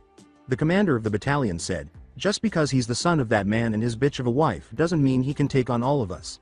This was true until they were all having a hard time breathing because Naruto was using his spiritual pressure to make them all start to perspire and swear they saw a menacing figure with a scythe hovering over Naruto. You'll be the last to die for that remark on my mother, Naruto said in a sinister and perilous tone. He then held out his right hand, and in a sudden flash of light, Zangetsu was completely covered in medical tape. When he opened it, his partner was revealed in all his splendor. Many of the already frightened Iwanin were intimidated by this. They went on the defensive when he abruptly took a step and disappeared, and they had no idea that he was already destroying them faster than even his father had. Was the Hiraishin there? An Iwa commander asked his fellow Junin, but Naruto showed up in front of 3 squads with Zangetsu drawn out, and the next thing that happened was permanently etched on his face. The air was filled with limbs, blood, and screams of excruciating pain as the 3 squadrons were all sliced to pieces and either dead or near death. He disappeared once more and then resurfaced in slow motion behind the lone surviving ninja. No, that was a technique I created and learned called Shunpo or Flash Step. He sheathed his blade on his back and remarked, and the one I just killed you with is currently called Senka. Blood spurted from the Iwa commander's spinal column in the area of his chest where the heart is located. As for your Tsuchikage, well. As the man collapsed to his knees, he concluded, he and his village are about to receive a wake-up call. Damn you, Namikaze, he said, coughing and collapsing to the floor. He said, no damn your village and your leader's ignorance fool, and began to walk away. As he does so, he experiences the sensation of something or someone trying to burst out of his head once more. He shunposed to the Iwa village and shook his head. Iwagakure's current Tsuchikage, Onoki, was not pleased and was currently hitting his desk with his fists. Why? Because he was informed by an Anbu he dispatched to monitor the invading force on Konoha that they had all been massacred and that there were no survivors. As he considered his next course of action, he glanced out his window and was horrified to see Naruto Uzumaki Namikaze hovering over the village, staring directly at the man before aiming his right hand at the tower. You old fool, this is a message for you and anyone else who dares to hurt those who are important to me. Flying Dragon. Striking Heaven. Shaking Thunder Cannon. Hado number 88. Harayuj Kaikoku Shintenreiho. He let out a cry as he unleashed a massive electrical and spiritual energy beam that struck the cage tower, causing a massive explosion that not only engulfed the tower but also a quarter of the village. Naruto felt a little bad about killing the defenseless as he observed the chaos he had created, but none of this would have occurred if it weren't for their leader. After saying so, he turned around and walked away, leaving his mark and message at the gate's entrance. It said, "You desired a war. Well, you got one, and you paid for it." From Namikaze, Naruto Uzumaki, the massacre of Iwa, is the historical record of this incident. The realm of Kami, the two goddesses who witnessed the devastation, were astounded by Naruto's strength and his handling of Iwa. Even for them, it was simply too quick. Even though Megami was beaming with pride, her avatar was giving her the greatest sense of pride because she knew that the man walking the earth was her embodiment and that he stood for death to those who had wronged her. However, Kami's half-lidded eyes were fixed on Naruto, displaying a grin that Megami had noticed. It was passion. Yes, at her avatar, she was eager to begin making fun of her for this fact. Fire Country line. He had reached the Fire Country border in record time after leaving Iwa in ruins and murdering the majority of the shinobi that followed. He began making hand signs after biting his finger and swiping it over his hand. He said, "Shokan Raibasu," reverse summoning, and then vanished in a cloud of smoke. Alongside Jiraiya while playing with Mito on the Toad Mountain, Jiraiya couldn't help but worry that his god-son was going against Iwa alone, which would be suicide for any other human. Sure, Minato did the same thing and won the Third Shinobi War, but even he struggled to stand after pushing his body to its breaking point. He heard a puff of smoke as he saw his god-son emerge in a reverse summoning as he caught Mito hiding behind a tree. When he looked, he noticed nothing unusual about him other than the giant cleaver on his back and his icy eyes that were gradually warming upon seeing his sister. When Mito heard the sound of poofing, she looked up to see her beloved Oni-san. Her eyes brightened and she smiled broadly. Naruto felt a red blur strike his chest as he was staring at Jiraiya, causing him to stagger backwards and then fall to the ground. He gave his head a quick rub, then blinked to see Mito staring down at him through large violet eyes that were glistening with tears. "What's wrong, Imouto-chan?" he asked, grinning as he wiped away the tears that were about to fall. He spoke in a calming voice. As she grew up, her brother's voice was the thing that always made her feel safe and at ease, and she could clearly relax at his touch and voice. She pressed her face against his chest and said, I thought you were gonna be hurt again." She sniffled a little because she was deeply concerned about her brother when her Kyofu took her away, and it made her feel safe to see him now that he was healthy and unharmed. After blinking and flashing a devilish grin, Naruto moved his hands to her sides and tickled her, causing her to erupt in laughter as she rolled off of him. As he continued his torture of his poor little sister, he remarked, "Haha, how's that, Mito-chan? This is for believing I wouldn't get back injured." After a few minutes, he halted and picked up Mito, who was pale from deprivation. As he used to do when she was a young girl, he sat her on his lap. When he glanced at Jiraiya, she leaned into her brother's warmth and turned to face him, her head resting on his chest. The two actually reminded Jiraiya of Minato and Kushina when they were younger, but he shook his head and said, "So, how did it go?" Jiraiya watched them with a smile on his face. He said, "They were halted as I stated. Nothing more to it, Kyofu," he said, concealing the fact that he had destroyed a quarter of the village. Jiraiya squinted at Naruto, knowing that he was concealing something that would either be beneficial or detrimental, because he simply needed more answers right now. Since they have someone like you who can destroy armies like that with little effort, like your two-san, I can see clearly what you will do in Konoha. As a result, things will be tense between the countries. I know this, but that won't deter me from protecting my precious people Kyofu, and you know this better than anyone, Naruto said, nodding while running a hand through Mito's hair. Yeah, and I have to say I'm proud of both you, the way you both turning out in life, and both your Ka-san and two-san would be proud as well, Jiraiya said with a warm smile before approaching his godchildren and giving them a hug. After giving a nod, Naruto turned to see Mito dozing in his lap, her head buried in his chest and her arms encircling him. After blinking, he lifted her gently in his arms and got to his feet, shifting her into a bridal carry so that her head rested on him. He kissed her forehead again and then gave his Kyofu a serious look. He said, "Kyofu, let's return to Konoha. I'm sure they're looking for results, but I'm sure most already know." He said, "Yeah, you're probably right, but Sarutobi might be mad at you for what you did.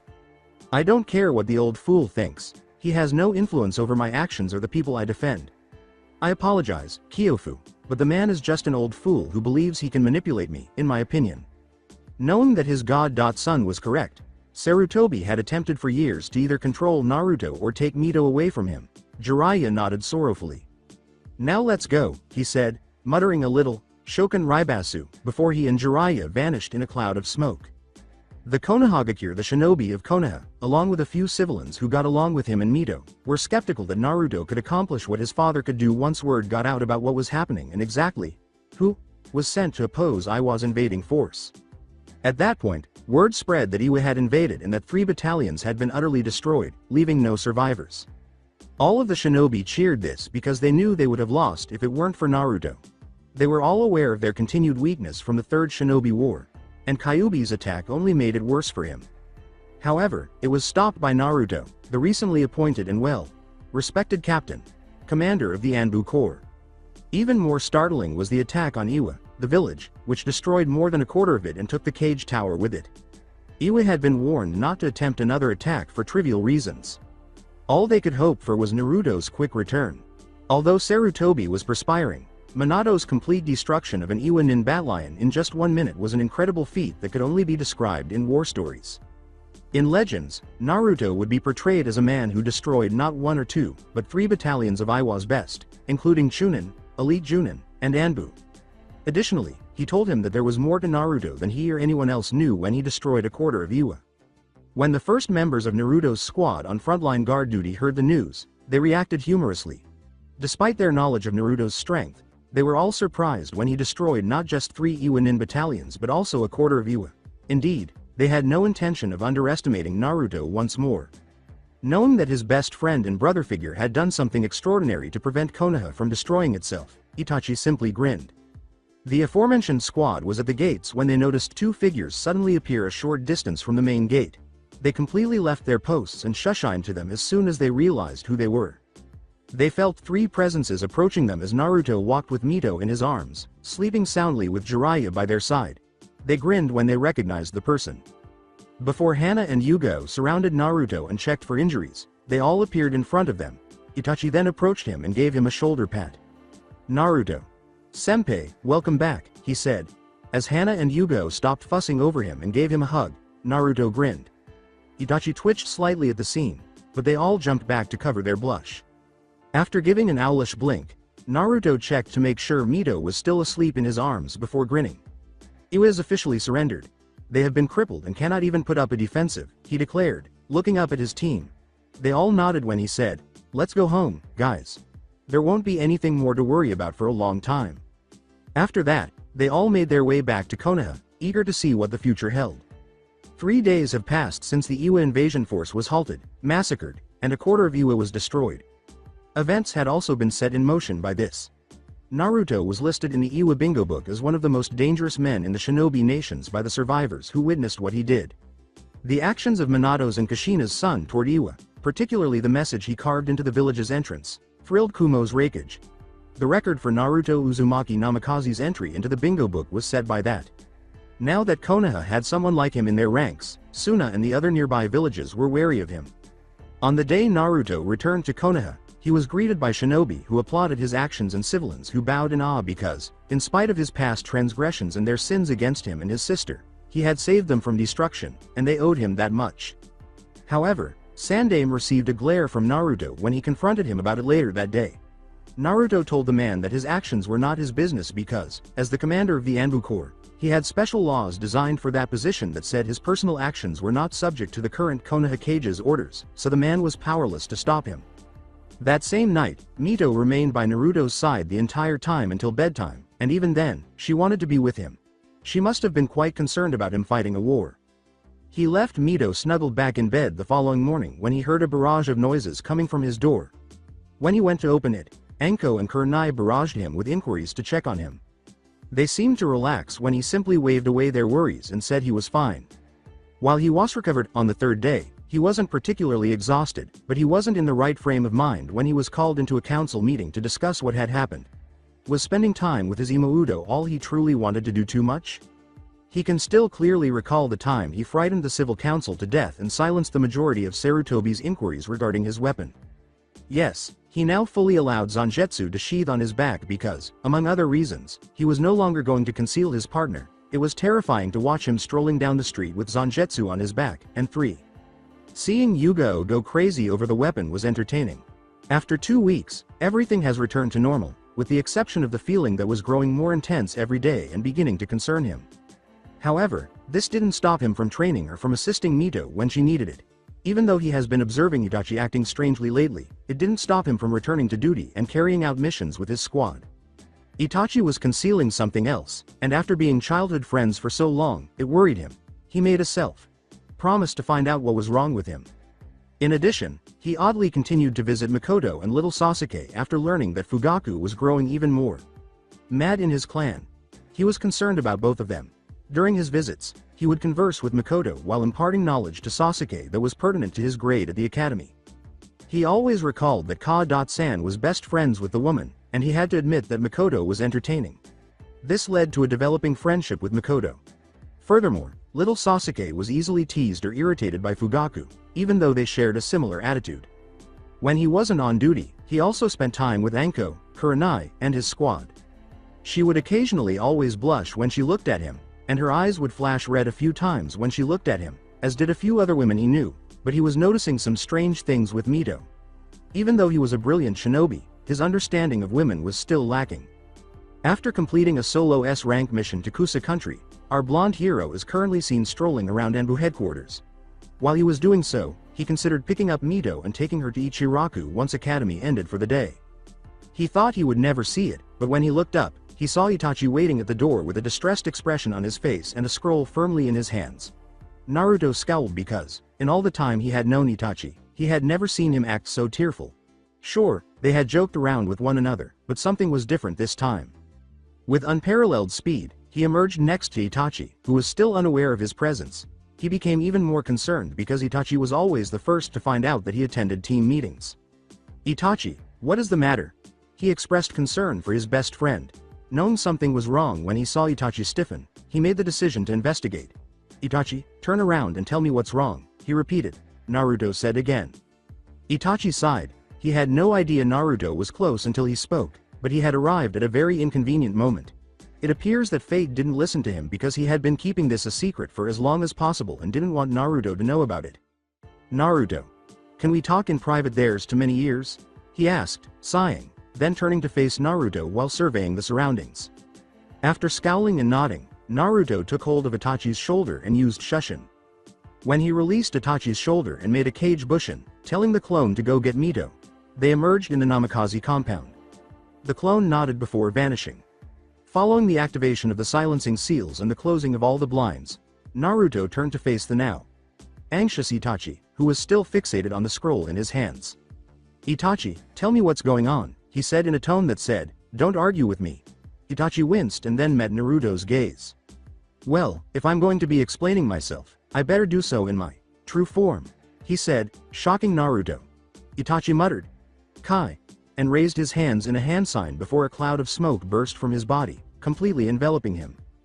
Before the smoke cleared, Naruto had to cover his eyes, and when it did, he was completely taken aback to see that his best friend Itachi Uchiha was standing next to a long, raven-haired woman wearing the same outfit as Itachi, with the exception that the chest plate armor didn't cover her perky C-cup breasts. Bangs fell in front of her face, and her coal-black eyes and heart-shaped face stared back at him. Naruto simply blinked slowly as he processed what he was seeing. Basically, he thought it was a clone of Mikoto. Anyo. And Naruto. "This is my true form. This is who I really am," the woman said, glancing at the ground. After giving her words some thought, Naruto's eyes widened in disbelief. That is, until he noticed her eyes, which contained a hint of acceptance and pleading. One of his minor weaknesses was that those eyes always made him cringe in his head. "So I guess you actually a female?" he said, rubbing the back of his head. He said. "Yes," she said. Naruto scowled and said, "Why conceal it?" he said. "Fugaku wanted only sons in the family, not daughters, so he put the genjutsu on me to make me appear masculine. However, when father became strict about my training, Ka-san was always there to support me emotionally," she said. This Fugaku's actions made Naruto furrow his brow and want to murder him, but first. "Why didn't you tell me, then? Aren't I your best friend? Do you not have enough faith in me to keep this a secret?" he said. Her eyes began to well up with tears as she snapped her head up at him. She broke down in tears and said, "I didn't know what you would think of me. I didn't want the only person who could help me get over my cold persona to leave me if he found out the truth." In an instant, Naruto was there, cradling her against his chest and rubbing her back in reassuring motions. He was still trying to reconcile the fact that his childhood best friend, the Itachi he trained with, went on missions with, and grew up with, was a woman who was afraid to tell him the truth. In order to get her to look him in the eyes, he drew himself back and lifted her head by her chin. "You shouldn't be afraid. I would have accepted you anyhow. Now, why don't you tell me your real name?" he said. She broke down emotionally as a result, putting her arms around his head and sobbing and wailing into his shoulder while he held her. She looked at him after she had calmed down a little, knowing that this might take some time, and said, "My true name. The one Ka-san gave me is Hitomi. Uchiha Hitomi." In fact, Naruto smiled. The name was a perfect fit for her. "Hitomi-chan, that's a lovely name. It fits you. Now, Hitomi, tell me what's been bothering you for the past few weeks," he said. In fact, Hitomi blushed at his compliment before she realized her purpose. "It's a long story, Naruto-kun, but let me start by explaining what my clan has been planning." Hitomi then began to describe how the Uchiha clan, led by her father, was preparing a coup d'état and rebellion against Konoha. She explained to him how some clan members were innocent and unaware of the scheme.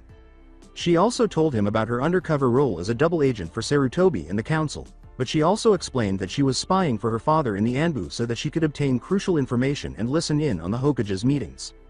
She informed him of Sarutobi's and the elders' scheme to have her massacre the clan in order to prevent a repeat of this incident. She even told him that when she attempted to refuse, Makoto used a breeding stock and Sarutobi threatened to have Sasuke given a loyalty seal. Everything broke at that point, and she sobbed uncontrollably as she collapsed into his arms, pleading for assistance of any kind. Naruto was utterly silent as she told him all of this, his bangs hiding his eyes as he tightened his hold on Hitomi and continued to draw her closer to him in an attempt to comfort her as much as he could. When the woman stopped crying, she looked up and gasped when she saw Naruto's deadly, murderous, and icy stare. She saw the gradual change in his eyes. After gritting his teeth and separating from Hitomi, Naruto stood up and helped her up as well. "You ought to have informed me of this earlier, Hitomi-chan," he said. She started to say, I wasn't sure if you would," but stopped when Naruto put his chin on her head and gave her a hug. "I would have, of course. You ought to have told me everything right away, but I'll tell you this, Hitomi-chan," he said, disregarding the fact that he had suffixed her name with chan.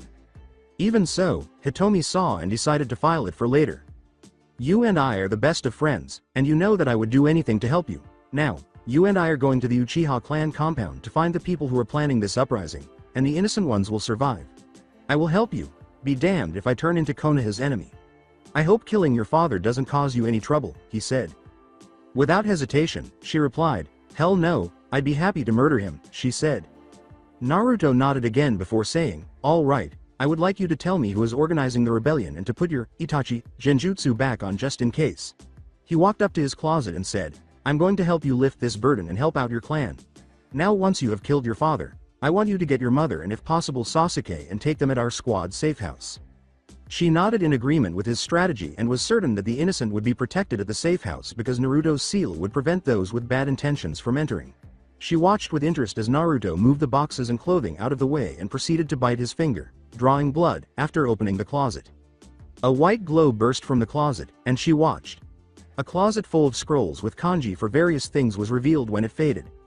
Weapons, medicinal herbs and medicines, personal fuinjutsu books and tags, family scrolls, and Tai Kenjutsu books were among them. She remembered him creating a pocket dimension seal to use on the body, but this startled her. She watched in fascination as he practically cleared out the entire closet and began sealing everyone into his own body. "Now, Hitomi, you know the plan. After we kill the ones trying to plan the coup, I'll have you take your Ka-san and the ones that are innocent to the safe house. After you do this, activate the seals," Naruto said, closing the door after sealing the last of the items he needed. "Because I don't want them to feel what's going to happen after this," he said, averting his gaze for a moment before turning back to her. "Do you comprehend?" he said. "Naruto-kun, definitely, but what about Mito-chan? What about our other friends? How are we going to proceed?" She expressed concern for her friends. Since Naruto had long since surpassed Tsunade's legendary strength, it should come as no surprise that he merely scowled before punching the wall behind him, creating a 5-foot crater. However, the Namikaze compound was constructed of the thickest stone and enhanced with defensive seals. He essentially created a crater out of steel and cement that had been enhanced with chakra. Hitomi gave Naruto a wide-eyed look when she saw his eyes change back to those ones. The ones that demonstrated his willingness to stop at nothing to keep his beloved people safe. Hitomi-chan, I'm going to usurp the Hokage and take Mito away from here to the Fire Daimyo. That's what I should have done a long time ago. Yugo, Hana, Anko, and Kurenai will be the only ones to know what has happened, so I'm going to leave a messenger bird for them when I exit the gate. I want you and your clan to follow me after this. Okay. Mito is with me, he said. Mitomi simply nodded stupidly, still unable to process the news that Naruto would usurp the position of Hokage and the Konoha governing body. She chuckled to herself that Naruto was always like that. If it meant saving a friend in danger, he would confront a village and turn into its worst enemy. She got up, approached Naruto, and accomplished something she had long wanted to do before he could do anything. She made a passionate lip lock with him. Before remembering his first kiss with Megumi, Naruto widened his eyes and did what he did to her. He put his arms around her and leaned closer to her, causing her to groan in shock. He then rubbed her back as they pressed against the wall. After a minute of this, they broke apart to catch their breath. They exchanged glances before Hitomi grinned and blushed slightly as they parted ways. She said, "Thank you, Naruto-kun. I just wanted to do that before we parted ways for the time being." "Yeah, me too, Hitomi. Chan, who knows, there might be more where that came from," Naruto said with a playful smile after blinking.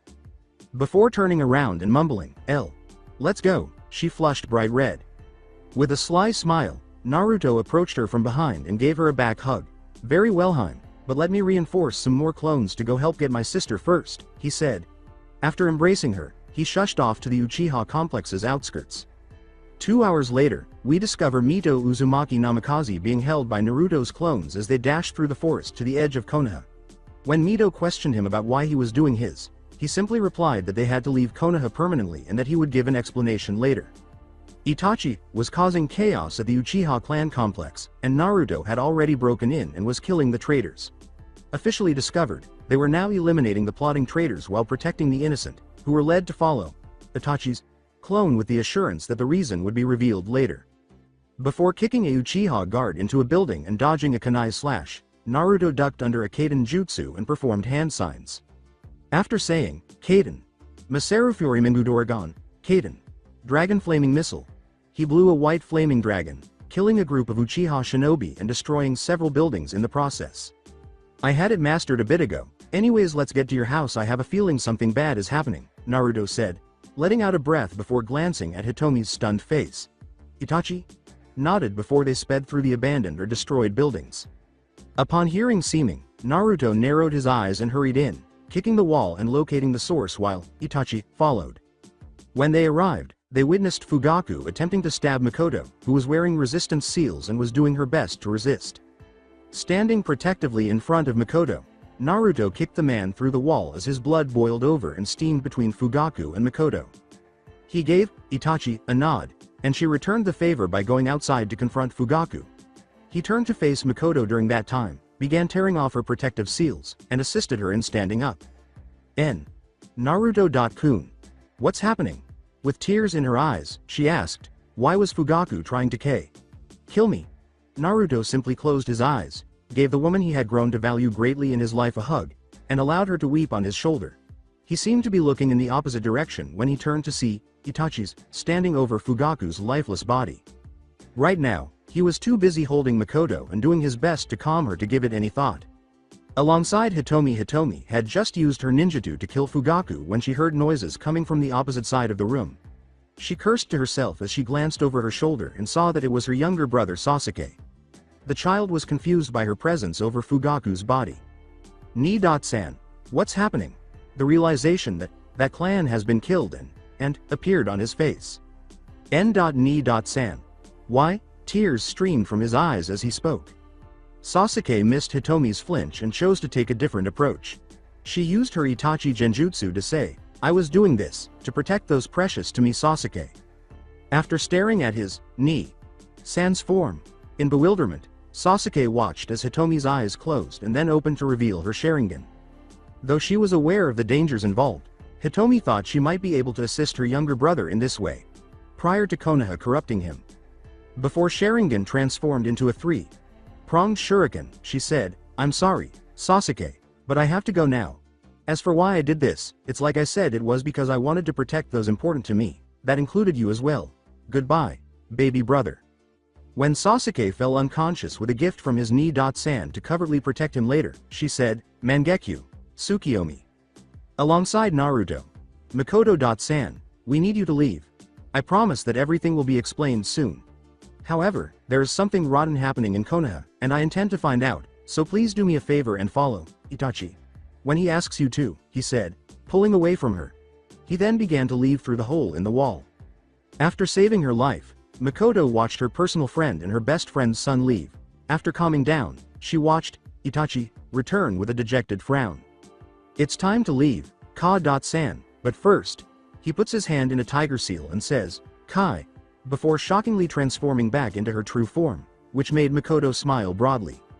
With a smile, Hitomi gave her Ka-san a hug. She surprised Makoto again before she began to smile. "Ka-san, we have to go. Naruto-kun has helped me get the innocents of the Uchiha clan away. We need to get to them and fast." "So, it's Naruto-kun now, isn't it?" She claimed that while Makoto was laughing at her daughter's expense, Hitomi simply turned red and turned her head away. In accordance with the Captain Commander's order, Naruto had already Shunpyo'd to the Anbu headquarters and ordered the guards to drag each and every council member to the chambers. Not wanting to be in Naruto's line of wrath, they saluted quickly. Sarutobi himself was dragged by the Anbu and told to come because there was an emergency when the council members of all kinds, from all the civilians to the clan heads and elders, were called. They all wondered what was going on when they were told it was Naruto Komanda's order when they asked why they were only given that response. "Why did that brat call us here at such a late hour?" said a councilwoman with pink hair. Another civilian remarked, "I agree that it's so damn important that he'd have his own Anbu drag us from our home to come here." The clan heads were scowling in their minds, wondering how Naruto could call a meeting on his own. Since he detested meetings, it never happened. Naruto said, "It's because I have important business with some people in this very room and you're all here to witness what I mean." Everyone jumped when he appeared, not even realizing he was there, and the elders, Sarutobi, and civilians glared at. "You called this meeting, boy, but why? We have better things to do, some of us." As he took a folder out of his coat, Naruto gave the man a quick glance before ignoring him entirely. He raised his hand to silence any further questions, saying, "This is the reason I've brought you all here. It would seem there was some Uchiha in the clan planning a coup." He continued, drawing even more gasps and squints from Sarutobi and the elders. "This folder here is a personal file on my squad member Weasel aka Itachi Uchiha, and from what I can see there is top secret information of him being a spy for the Uchiha clan," he said. "But you see, that's not the real reason I brought you here. You Sarutobi and the honorable elders of the Shinobi Council have made him an undercover spy to be a double agent in the clan and have also ordered him to slaughter his clan. Which also includes innocent people who are unaware of the plans some others were making," he said. While the clan heads were looking inward to see where this was going, Sarutobi narrowed his eyes at Naruto and the elders followed suit. "What gave you the fucking right to order one of my subordinates? I ask you now. You have no legal standing with my squad. Hiruzen Sarutobi, even if you're the fucking Hokage. Furthermore, you threatened to bring his family against my subordinate if he disobeyed your orders. Sarutobi, you will only have one chance to explain yourself, so I'm giving you the chance," he said. Before Sume snarled at Sarutobi, the clan heads were staring, but this new information tipped the scales. Sarutobi always sensed something was wrong with the man. Before choosing a different course of action, Sarutobi was considering every possible scenario. "Naruto Uzumaki Namikaze, you dare order me, the Konohagakure Hokage, and you dare to intimidate me? Would you put your life in danger to obtain information like this?" he said. "Hell yes, you old bag of fucking bones," Naruto said, his venom dripping from every word as he glared at the man. Then, with a sly smile, Sarutobi chose to use his ace. "But what about Mito? Will you put her life in danger?" They all gave him startled looks as he said that. After that, Naruto remained utterly silent until an unmeasurable force crashed into the chambers, crushing the floor.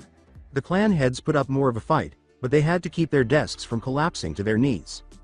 However, because it was all directed at Sarutobi, he received the worst of it. As he gasped for air on his knees, he turned to face Naruto, who was glaring at him with eyes that had changed from icy blue to black with golden pupils, and a threatening ghostly figure brandishing a scythe hovering over him. It was oppressive how much hate and rage they harbored. Zangetsu materialized in Naruto's right hand, which he raised and pointed at Sarutobi. I will make what I did in Iwa and Kyuubi's attack look like a kid's fight in comparison to what I would do to you and Konoha as a whole if you even attempt to harm her in order to reach me. He spoke in a voice that was very different from before. Now that you've said that, I'll leave you with this threat. Here is in Sarutobi. If you even attempt anything that I believe is wrong, I'll do something much worse for your village and reveal all the secrets I know about Konoha, from the defenses that guard our walls to the Fuin barrier that encloses it, to even its dark little secrets. He glared. He said. Sarutobi went pale at this point and nodded before the pressure fully subsided. They looked up, but they couldn't find Naruto. But his voice was still audible to them. He said before the voice faded away, always remember Sarutobi, I'm always watching you and I'll be there when you fuck up and I'll be the one to send you to the Shinigami along with your teammates. Konoha had undergone a significant change as a result of this incident, with Naruto Uzumaki Namikaze emerging as its most formidable foe and missing. Nin. Naruto is already outside the Konoha gates, having made his way to the safe houses. In order to transmit the information, he sent 4 cage bushins henned into messenger birds. He instructed them to wait for another message from him before acting. When he used Shunpo to get to the safe house 5 minutes later, he saw that the security seals were in place and that everyone was safe. He could also feel Mito there, with Hitomi and Makoto surrounding her.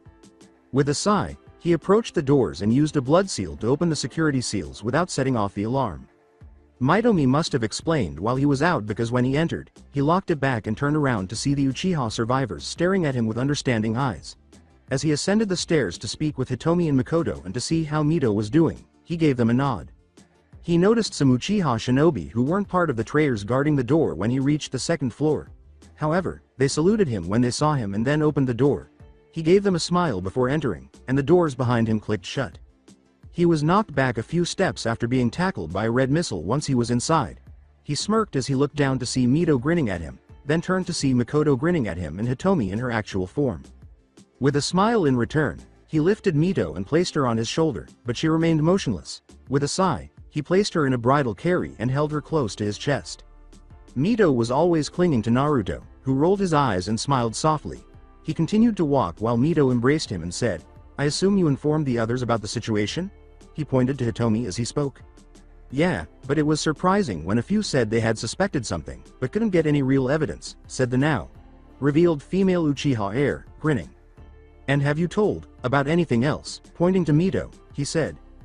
Just the small portion, but what I don't understand is what we're going to do next, Hitomi said, nodding. She frowned as she spoke.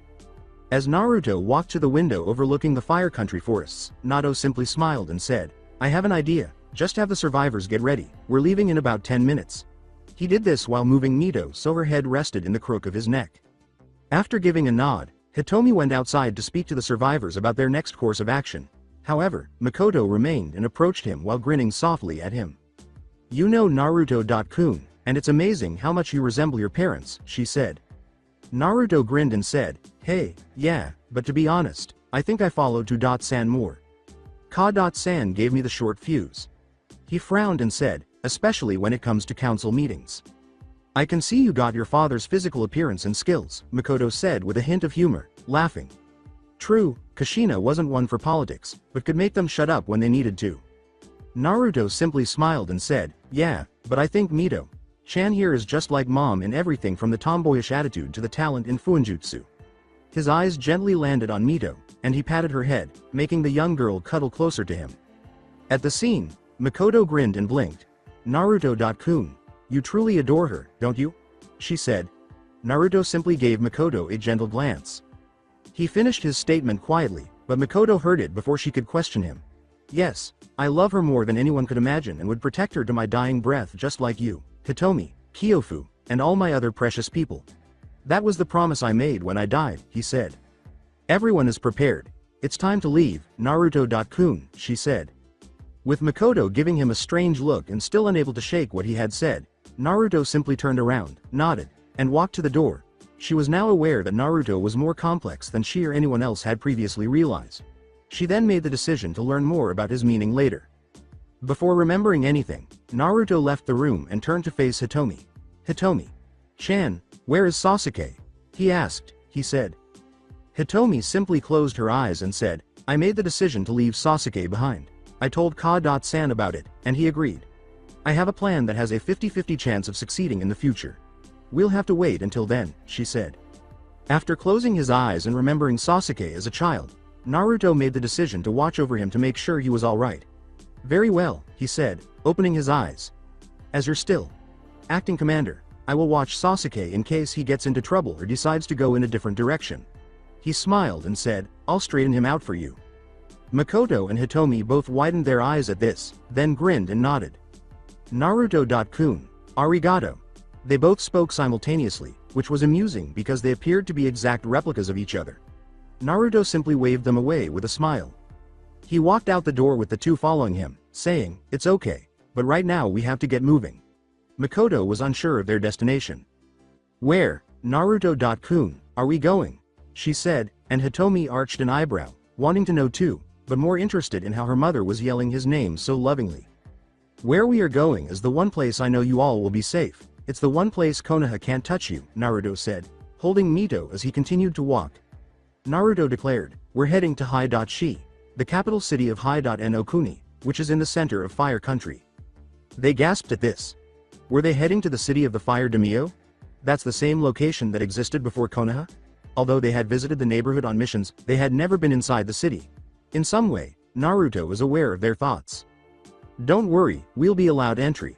I know the Fire Daimyo, and both my father and I personally know him. I've helped him before and saved his family from assassination once or twice, he said, shocking them even more. Even if the man is a country's lord, he won't deny help from me. After giving Mito a quick glance, Naruto patted her head and spoke quietly. I will always protect you through life or death, no matter how long I have to. I will always protect you, as I promised, Naruto uttered. He didn't know why he said it, but something inside of him insisted that he did. He shook his head, followed by Hitomi and Makoto, who were grinning. Hello. Shi gates. We find Naruto at the gates of Hai-Shi, with Makoto and Hitomi at his sides. Mito was walking next to Naruto, holding his hand, and the final Uchiha members were in pursuit. The guards surrounded them when they eventually arrived at the gates. They were the police and security forces of every capital city in every nation, and they were samurai, the personal army of any daimyo. Naruto was just staring at them impassively while everyone else was tense. That is, until the samurai's voice reached them. Naruto. Dono, a male voice said, Captain. A samurai said. The samurai were staring at their captain as he passed them on his way to Naruto before he bowed, shocking them all. Naruto simply grinned at the man, who was dressed in the typical samurai armor but had a Squad 3 captain's badge on. The man had gray, black eyes and disheveled brown hair. In order to facilitate a quick draw, he carried a small dagger on his back with the handle facing his right and a katana at his hip. Nokura, it's good to see you, Naruto remarked. As it is to me, Naruto, what have you come here for? The newly christened Nokura said, grinning at the man in front of him. He said, glancing at the others. Naruto scowled and said, that will have to be spoken with Izo. Sama. Nokura nodded and frowned in response. You all go back to your posts, so there's nothing here. Then follow me. He commanded the samurai to return to their posts. With a nod from Naruto, Nokura turned around and said, now if you will all follow me, we will head to see Izo, Sama. Curious, Mito looked up at Naruto and posed the question that everyone was thinking about. Anyo, Naruto.ni, who is Izo? She said, looking like a perplexed fox with her face adorable ly scrunched up. Mito pouted as a shade of pink rose up her face as Naruto simply grinned while ruffling her hair. Why, he's the Fire Daimyo of Hai-no Kuni, he said casually, but he was secretly smiling maniacally. Everyone gaped at him as he continued walking with a bewildered Mito, wondering who the Fire Daimyo was. The entrance to the Fyaparesu. Throne room. Mito, Hitomi, Makoto, and Naruto come next. To rest after the lengthy journey, they had left the rest in a different room. They had followed Nokura as they left them, and Naruto had remained silent until Mito asked him a question. Nokura turned around and grinned as they arrived at the throne room door. Izo. Sama, will be expecting you, Naruto. Dono, so please go on ahead, he said, before the enormous doors slowly opened to reveal a room twice as large as the Hokage's office. The previous daimyo's paintings and a list of their achievements were displayed in the room itself. There was a small red carpet in front of the group that led to a throne and a person sitting on it. The person was dressed elegantly and formally. He was middle-aged, as evidenced by his black hair with a hint of gray. The man's brown, piercing eyes exuded wisdom and a sense of authority. This man was Iroh Mizaki, Lord of Fire Country and current Fire Daimyo of High.No Kuni. When he saw Naruto, the man grinned broadly and said, "Hi Naruto, how long have you been here?" he said. Staring at the man before him was Iroh Mizaki, the Fire Lord of Fire Country. Someone had recently expressed interest in speaking with him, but he initially said he was spending time with his family. However, when the messenger clarified who it was and stated that it was urgent, everything changed. That caused him to hurry off. Imagine his astonishment, then, when he learns of a group of Uchiha and their matriarch, as well as Naruto's younger sister, whom he has assisted in shielding from Sarutobi's attempts. That man had long since lost his respect, and it made him frown inwardly. Before he spoke, he shook his head. "Hello, Naruto-san. I'm glad you're doing well. I'm happy to see you all again, but I must ask why it is so urgent that you come talk to me in person." Iroh questioned what his friend needed to talk about that was so important that he didn't even send out a message beforehand. "Mito-chan, go to Makoto-san and stay with her and Hitomi-chan, while I speak with Iroh." "Sama, okay," Naruto said with a scowl before turning to face Mito. He smiled comfortingly as he spoke. Mito was on the verge of disagreeing when he reassured her, so she approached Makoto and Hitomi before turning to see Naruto nod in agreement. After grinning, she walked out the door with Makoto holding her hand. Hitomi was apprehensive as she stared at Naruto anxiously until he said, "Don't worry, everything will be fine, Hitomi-chan. Do you recall what I said? I would stop at nothing to keep you, Makoto, and everyone else I care about safe." "Iroh-sama has things to talk about, so go ahead," he said. After standing there for a few seconds, Hitomi grinned and left, giving Naruto one final look before the doors shut. A tense silence ensued as Iroh gazed back into cold, icy blue eyes and Naruto gazed back into piercing brown eyes. Until Iroh relieved the tension, they remained that way. "What is the purpose of this meeting, Naruto? Has anything taken place?" He was very serious and said, "I need to know what's been going on to make my friend." Indeed, Naruto is usually always serious, but right now he was seeing something in Naruto that he had never seen before. Iroh's eyes widened slightly as Naruto said, "You see, I won't lie to you, ever since the past declaration of war from Iwa and its decimation, Konoha's higher-ups have been on my back for some time now." Naruto had been silent until he said, "What I'm doing here, Iroh-sama, is that something happened in Konoha that has made take the alternative path I once told you about. However, that wasn't all that horrible. That is, until they went too far with one of my subordinates," he said, his voice sounding icy. Iroh scowled as he recalled that Iwa had made the declaration on Konoha, and the daimyo of Earth Country had been unaware of it until it was too late. However, it came to an end when it was revealed that Naruto had destroyed a portion of Iwagakure and had decimated the invading force. Still, Onoki the Tsuchikage had survived that whatever destroyed the tower at the time surrendered, and to make that man surrender was in itself was almost impossible to do. After examining the remainder of Naruto's speech, he said, "What did they do, Naruto? Was forcing you to leave Konoha with the Uchiha matriarch and a few other clan members really that bad?" he said, and Naruto simply nodded rigidly before continuing. "Yes sir," Naruto said, "I'm going to tell you everything that has happened over the last few hours and the current state of affairs." Iroh nodded before Naruto began to explain what Hitomi had given him. He began by telling him about Itachi's true gender and name, what some members of the Uchiha were planning, Hitomi's role as their spy in the Anbu ranks, and the Elder and Sarutobi's directive for Hitomi to be an undercover double agent in the Uchiha clan. Additionally, he informed him of the threat he made against Hitomi if she did not comply with their request to slaughter the entire Uchiha clan. Additionally, he described how he came to assist her in identifying the clan's real traitors and assisting in their assassination while protecting the innocent. After telling Iroh about his summons with the Konoha governing body, he talked about how they had saved Makoto from Fugaku's attempt to kill her. He explained to Iroh his dispute with Sarutobi and his directive to the elderly man to provide him with the information he required. His final mention of Sarutobi's threat to have Mito killed in order to subjugate his will came at that point. After that, he told the terrified council and the amused clan heads his long, standing parting words. "If they ever stepped in the wrong territory, I'd be back to kill them." Iroh took it all in stride before growling angrily, I told that old fool that he and Konoha would pay if he went too far with me." After hearing everything, especially about Sarutobi's threat to Mito's life, Iroh yelled and tried to calm himself by closing his eyes. It made his blood boil to have the man order such a thing with the Uchiha clan. "Don't worry, Sarutobi will pay for what he has done, and Konoha will suffer for the leader's ignorance and foul leadership," he said, taking a deep breath before opening his eyes and turning to face Naruto. "Do you need anything, Naruto, while I deal with them?" He uttered those words after observing the uncertain expression on his face. As he considered his next question for the man in front of him, Naruto glanced at the ground. Iroh. Sama, I ask, no beg you, he said, clenching his eyes as he looked at Iroh. Knowing that Naruto never bowed to anyone, he then kneeled in front of the shocked man. Please allow the Uchiha survivors and Makoto.san to remain here, Naruto said, lowering his head until it touched the stone floor he was standing on. And be safe inside your walls. He remarked, I don't know of any other place where they would be safe under your protection. Iroh simply blinked as amusement filled his body and his shock quickly subsided. He got up and moved to where Naruto was kneeling. With a grin that didn't belong on Daimyo's regal face, he leaned down and tugged on his arm to get him to stand. Naruto, you don't have to beg, it's not in your nature to do such a thing, besides, he said. Of course they can stay, he said, adding that they would be protected by me from Konoha and, in particular, from Sarutobi and his teammates. The Avatar of Death simply grinned and straightened up, but Iroh wasn't finished. But what will you do, Naruto? He asked. Where are you going with Hitomi and Mito? Even though you're always welcome here, I'm sure you have something planned. He smiled as he spoke.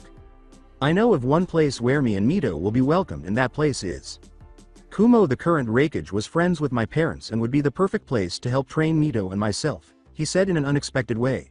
Regarding Hitomi, she has told me that she will be joining a covert uprising group known as Akatsuki, and going undercover in Jiraiya's spy network. Until we can figure out what their goal is and who their leader is, she will be viewed as Itachi, both inside the organization and in the public eye, he stated. Iroh nodded in agreement with the plan, which was confirmed to be true because he had also heard about the now famous Akatsuki and had recently heard rumors about the group throughout the elemental nations. Then he recalled something he had been wanting to discuss with Naruto for some time. Naruto, I like your plan, but we need to talk about something. What will you do now that you're no longer a shinobi of Konoha and will probably be listed in the Konoha bingo book? In the elemental nation, someone with your previous status and skills won't be disregarded, he said. Naruto simply scowled and considered his options. Even if he is in Kumo, Konoha's hunter.nin will be pursuing him, and Iwa will undoubtedly send assassins after him. He closed his eyes and considered his options. I know of a way, and honestly I've been thinking on this. I can place you in that will define your skills, Iroh said, grinning slightly, after noticing this. The former Anbu. Captain Commander blinked and gave Iroh a questioning look before asking, what would that be, Izo? Sama. If anything, Iroh's smile widened before he spoke. I would like to formally award you the position among my troops since you, Naruto, and your family have been friends with my family for a long time and you are highly respected among all Fire Guardians and basically my personal samurai, he said. His jaw dropped to the floor, and Naruto gaped. Him? Formally assigned to the army of Fire Daimyo? He spoke with an audible gulp. And what position would that be? He said. Naruto broke out in a cold sweat, something he rarely does, as Iroh suddenly developed a shark-like grin. Iroh said, his smile gone at the end, replaced by complete and utter seriousness engraved on his face. I would like to make you the first ever Kasai Raida Sotecho Fire Leader. Captain Commander, said Naruto Uzumaki Namikaze, the leader of the Fire Guardians and the personal commander of my entire army. As he considered what Izo had just said, Naruto gasped. Him, the leader of the Fire Guardians? In his capacity as Anbu Sotecho, Captain Commander, personal commander of his entire army, did he have the respect of those same people for protecting them and the Daimyos? No position of that nature has ever been called in history. He considered it and met his friend's eyes. Iroh. Sama, I sincerely respect your decision, but I'm afraid I'm not strong enough or even fit enough to be in that position. Over the past year, I've killed people, he said. Iroh simply gazed at Naruto, asking, are you a baka? Naruto. You say you're not fit for the position? He said before continuing. Have I ever mentioned that your mother and father, Kushina Uzumaki Namikaze and Minato Namikaze, assisted me in coming up with the concept? At one point, they mentioned that if Konoha had gotten out of control, which it did, they would have put their own son in this situation. For you, Naruto, they're the ones who resigned from that position. You can't be serious about not being strong enough. Because of your attack on Iwagakure and your destruction of over 3 battalions from Iwa, you are already noted in history books, he said. Naruto's eyes widened. Was the job he was offered one that his own parents had assisted the Daimyo in creating? And had genuinely hoped that he would be the one to take over the role? Additionally, he felt a little ashamed to be discussed in relation to his accomplishments during the Iwa massacre. Mito suddenly appeared in his thoughts, and he made his decision at that very moment. I regret what I said, and I would accept your offer only if you give me time to help train Mito and myself. I can honestly say I'll be ready to succeed the position in a few years to come, he said, lifting his head up to Iroh. Until then, if it will help Hai.no Kuni, you can give me missions to other daimyos and village leaders, he said, his determination and confidence radiating from him like the sun's flaming rays. Very well, then I accept your proposal, Iroh said with a smile. While you're in Kumo, I'll send in missions that have been transferred from me to the Kaminari Daimyo, Lightning Daimyo, who will then have them delivered to the Raikage for you to assume on your own. I'll be watching for you to gain strength as this progresses so you can take over that role. Regarding your sister, your mother had requested that I train her until she was strong enough to claim the position and create it for her, Naruto said. Naruto simply grinned and said, very well, Iroh. Sama. I'll make sure Mito-chan is strong enough to beat or compete with any Kage in the future.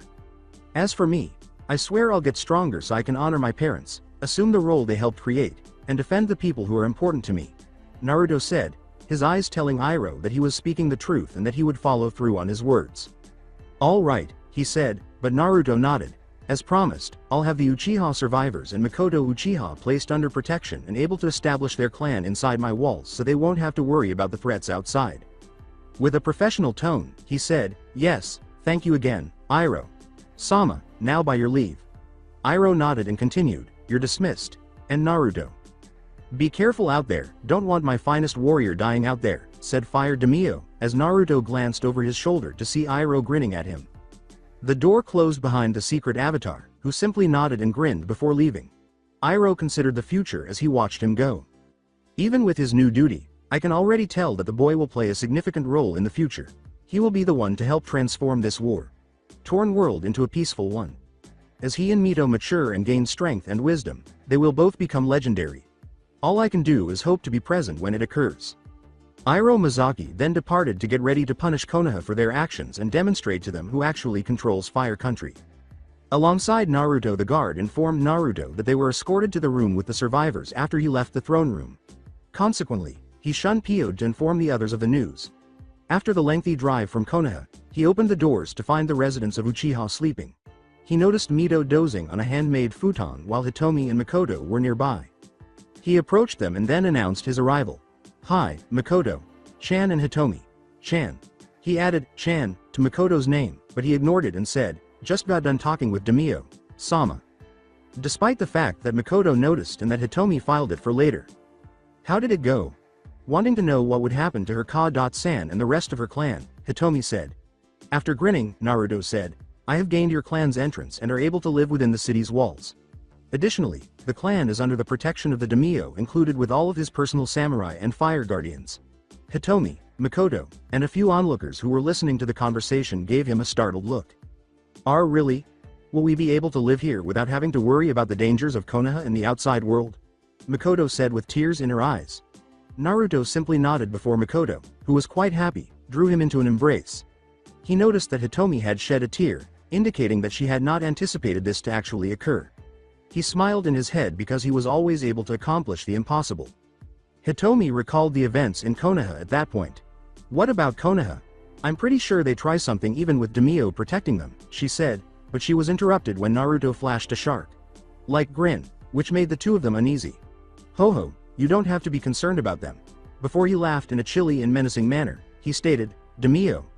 Sama personally stated that it was time they found out exactly WHO was in charge of Hai.no Kuni and was going there himself along with his personal samurai to deal with them.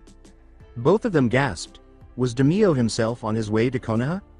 They smiled as they considered how some people might respond to that. Naruto went on, he ought to be going there at the same time that Mito and I leave. Now, while this is going on, Hitomi. Chan, make sure you signal me the way I instructed you to if you get into trouble, he said, getting Hitomi to nod. After grinning and turning to face the bewildered Makoto, Naruto took a try-pronged kunai out of his pouch. Anyone would recognize that kunai, so Makoto let out an audible gasp at this. After taking Makoto's hand and placing the kunai in it, Naruto shuts it and looks into her bewildered yet astonished eyes. Makoto. Chan, this kunai will lead me back to you just like Hitomi. Chan did. If you ever need assistance, just throw it, and I'll be there. It has a special seal on it that will send a message back to me before I flash back to you if you're in danger, so use it when you need to, okay? He smiled softly as he spoke. Makoto gives Naruto a wide-eyed glance before turning back to face the kunai in her hand. She kept thinking about being given this responsibility and the kunai that gave her friend Minato the nickname Konoha's Kiroisenko, Yellow Flash, in the past. Thus, she took the only sensible action that came to mind at that precise moment. She approached Naruto until she was practically slamming her body against his, kissed him on the lips, and then stepped back to cover her blush. Hitomi's eyes widened, then she saw an emotion she was too familiar with in Makoto's eyes. Gratitude and love. She genuinely didn't know what to think at the moment other than repeatedly replaying what she had just witnessed, since the one person had come to her aid when she most needed it. Naruto was kissed on the lips by her Ka-san. With his eyes wide open in shock, she saw a startled Naruto touching his lips. She let out a sigh as she recalled all the occasions Naruto visited and how she had witnessed her Ka-san glance at him when he wasn't looking but had dismissed it as unimportant. But if what had just transpired was any indication, she now knew it meant something. In the meantime, Naruto was mentally reliving the events that had just transpired when he turned to face Makoto and noticed the slight flush on her face. That was the third time he had been kissed, by a different woman, he thought to himself. He may act like a naive idiot around women, but he can tell when someone is interested in him. At the moment, he doesn't know much about Megami because they first spoke when he was 5 years old, and he hasn't spoken to her since. Then there was Hitomi, his best friend who was just made public. Although he wasn't sure yet, he could honestly say he had something for her. When they grew up, Makoto saw her as his Ka-san's best friend, and memories of his visits to her, his assistance when she needed it, and his protection of Sasuke when Fugaku was too indoctrinated in the clan to give a damn came flooding back. At that moment, he also thought of his Konoha friends, Yugu, Hana, Anko, and Kurenai. How many women did he show that kind of concern for, Kami? In his confusion, Mito appeared in his mind in an odd flash, but for Kami's sake, she was his sister. How could he feel the same way about her? He certainly loved her unconditionally, but did he love her more than a brother ought to? He shook his head in ignorance, then regained his composure to consider it later. Makoto. Chan de Mio. Sama has given rooms to everyone in the palace until he can find a plot of land for the clan compound to be rebuilt. Well, Hitomi. Chan, we need to get some sleep for tomorrow, Naruto said, receiving a slow nod from Makoto, who was still recovering from her recent ordeal. Naruto grinned before examining the Mito's sleeping form and gently lifting her so as not to wake her. He then moved her body until her arms were around his neck and her head was resting on his shoulder. Before leaving the room, he gave the two women a nod. Following this, Makoto gathered the residents of Uchiha and gave an update on the current state of affairs and the upcoming events. At that point, Naruto won the clan's unwavering respect for saving them from a full-scale massacre and relocating them. Before heading to her designated room, Hitomi watched this with a smile on her face. She considered what lay ahead for them all as she worked. The room of Naruto and Mito. After entering their room, Naruto gently placed Mito on her futon but had to go to some lengths to get her to release him. After that, he began gathering his scrolls and putting them on the table before putting Zangetsu next to his futon, which was next to Mito's. He then sighed and undressed, but he never saw Mito even slightly awaken, so he didn't see her face light up like the sun and leap beneath the covers as he was removing his black long-sleeved shirt. When Kyuubi saw her container's reaction, she decided to tease her, saying, "Wow, never knew Naruto-kun was that muscular under all those clothes of his." Kyuubi couldn't stop thinking about the image of Naruto's muscular chest. I wonder if that was a six-pack. Oh my Mito. Chan, are you thinking erotic thoughts? Kyuubi said. This caused the now awake girl to react instantly, as she blushed even more, turning her long red hair pale in contrast. I wasn't, Chan. Mito. Chan, don't ignore it, even though it was only for a brief moment, I could see how you looked at him. Do you not like him? Liked, was emphasized by Kyuubi. In an attempt to come up with a reason to refute Kyuubi's statement, Mito buried her head even further into her pillow. Well, I'm sure you like him too. Additionally, don't assume that I'm unaware of the thoughts that go through your mind when we see him. I can always hear them, and you always mumble things like, Unaru.kun there, or, Naruto.kun. Especially when you're sleeping. So funny, Mito said, smiling in his head. The thought that her container was aware of her past and her fantasies for her brother caused Kyuubi to flush the color of her fur. Yes, she will acknowledge that Naruto had accidentally won her heart, but he still possessed qualities that other mortals did not. He was a strong, self-assured, fiercely loyal, and protective friend. The night he jumped in front of her crazed attack on his mother was still fresh in her mind. that required courage never before seen. No mortal was as courageous and strong as Naruto, and yes, she was aware of his actual strength because she was a divine being who had witnessed both the good and the bad aspects of humanity. Therefore, she shouldn't have been surprised when she sensed Megami's presence on him. She became even more attracted to Naruto after realizing that he was far stronger than anyone had realized. "Well, you do like him, don't you? Because at least you didn't refute what I said earlier." As she questioned her container, she said, I must leave," she said prior to disconnecting. Even though Mito couldn't see that Kyuubi loved her brother more than a sister should, she suppressed her emotions and continued to smile. She will soon have to persuade her that love can manifest itself in a variety of ways, regardless of whether he was her brother. Even though she had never experienced love, she was aware of its nature. All she could hope for was that she could win Naruto's affection as well. When Mito opened her eyes to look through the covers back in the real world, she saw Naruto putting on his futon. Thus, she hastily hid and bided her time. She had considered Kyuubi's words. "Is that how I truly like Naruto?" Before hearing the sound of breathing, Mito thought. When she opened her covers to see Naruto already asleep, her eyes began to soften. Even though she was only 10 years old, she possessed the remarkable ability to read people by looking into their eyes and to see through their emotional defenses, which was very helpful. However, she always saw past Naruto's affection for her as she grew up and realized that he was exhausted. She didn't even realize it until a few months ago, but she concluded that he was exhausted from constantly keeping an eye out for enemies and enduring the pressure of fighting the Konoha's ruling body. She could finally see Naruto appear more at ease and less tense than he had ever been, even though she had never seen him sleep without a weapon ready in case of an attack. She was captivated by the way he simply gazed. There wasn't even the slightest hint of a frown on his face when his body was tense and poised for an attack. She did the only thing that came to mind when she noticed that he was beginning to tremble and frown even more. Before putting her arms as tightly as she could around Naruto's body, she crawled closer and rested her head on his chest. Her long red hair cascaded down over her body. Naruto's body began to appear less tense as she pulled the blankets over them, and a tiny smile replaced his scowl. She returned the smile, and then she turned to see his arms encircling her back as he drew her closer to him.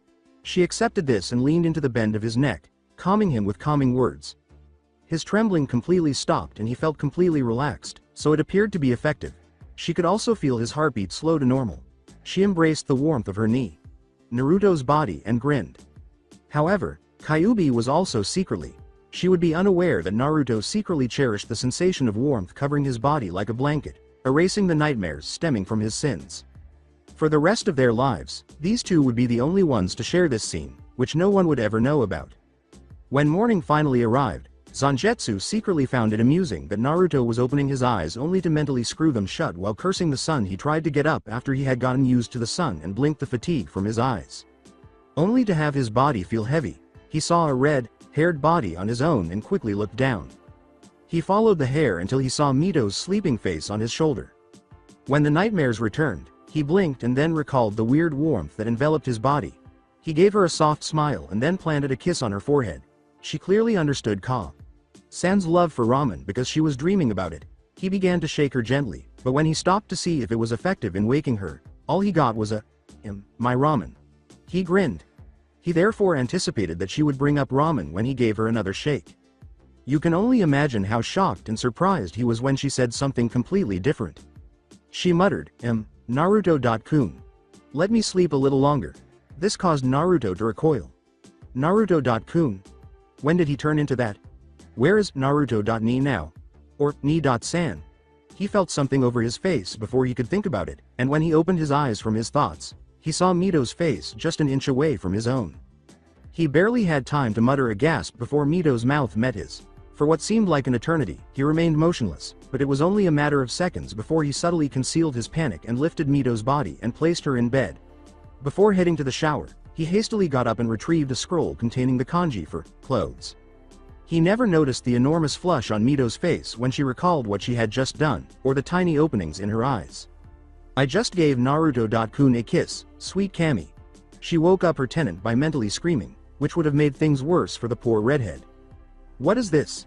Did you just say that you gave Naruto-kun a kiss? Kyuubi said, her tone lighthearted.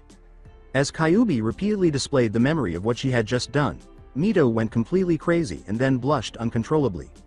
Torturing her container was something Kyuubi simply enjoyed. Naruto picked up his scroll and changed into a fresh outfit after he had finished his shower. He blinked in surprise when he realized Mito had already woken up and was staring at him when he returned outside wearing only his pants. Her face was flushed and her eyes were wide. Naruto blushed too, then hurriedly put on a black muscle shirt after blinking and remembering what he was wearing, or not wearing. He simply smiled after this, ending the awkward circumstance they had just found themselves in. "Greetings, Mito. Chan." He said. It appeared to be effective because Mito's blush decreased and she smiled back at him. "Gee. Good morning, Naruto. K.Kun, she muttered, and then her blush brightened when she realized what she had just said. The "kun" part was heard by Naruto, who chose to accept it for the time being. If Mito wanted to say it that way going forward, she could. It's not like it would permanently alter their relationship, really. Correct. After that, he proceeded to his personal items and began opening the remaining garments. He glanced over his shoulder as he did so and noticed Mito rising and getting ready as well. She continued to grow up to be like a clone of him, and sometimes it hurt because he never got to say goodbye. The more he looked at her, the more he saw his Ka-san in her. At least he had Mito, the one person he would do everything in his power to protect, he thought, shaking his head. He then reached for and pulled his trench coat over his head. He then secured Zangetsu, completely encased in its casings, onto his back. After taking a look, he sat down and waited for Mito to finish. He planned their next move in his mind for a few minutes before opening his eyes. He noticed that Mito was already dressed, but she was still fastening her shuriken and kunai pouches. Startling Mito, he got up and said, "Mito. Chan, are you ready?" Before making his way to the door. Looking over his shoulder, he said. The oddly silent girl nodded at him. Normally hyperactive, Mito raised an eyebrow at this and wondered if she was okay. But even so, he pondered whether she would be alright. Even though he had no idea what was going through her head right now. When did I begin referring to him as Naruto.kun? Or the fact that being around him makes me blush even more? I can't believe I'm only 10 years old and already thinking about my own brother. But oddly, for some reason, she didn't really care about that last bit. The High-Shi gates. The people of the city were gathered around the 5 figures that stood at the magnificent entrance to High-Shi. Because one of the figures holding a scroll was none other than Iromazaki, who was their leader at the time. The other figures appeared to be Zangetsu strapped to Naruto's back while he was dressed normally. The Uzumaki symbol was stitched on the back of a sleeveless red t-shirt that Mito wore with her blue shinobi pants and blue shinobi sandals. She also had her mother's signature katana strapped to her hip, but she hadn't come up with a name for it yet. She thought she would name her sword after hearing her brother mumble a name called Zangetsu as he looked at his own weapon. Hitomi was next, clad in all black clothing and wearing a cloak to protect her identity later on in her journey. Her Ka-san Makoto Uchiha was next to her. She had come to wish Hitomi, Naruto, and Mito a safe journey and to bid them farewell. Naruto-san, as I mentioned, I would have the cage of Kumo informed of your arrival, and he has promised to send a group of his best shinobi to accompany you back to their village, Izo said after clearing his throat. He handed the scroll to Naruto and said, "This scroll here is your proof that you are who you say you are." With a gesture toward Hitomi, Mito, and Makoto, Naruto said, "Thank you Demio. Sama, we really appreciate all that you have done for all of us." Izo simply waved his compliment away before his eyes took on a serious expression. "There won't be any need to worry about them going forward, as I will be traveling to Konoha later today," Izo said, receiving appreciative glances from each of them. "Thank you, and I sincerely hope we see each other again Iroh. Sama," Naruto said with a smile before continuing in a formal tone. "To yourself as well, Naruto. Dono, and you to Mito."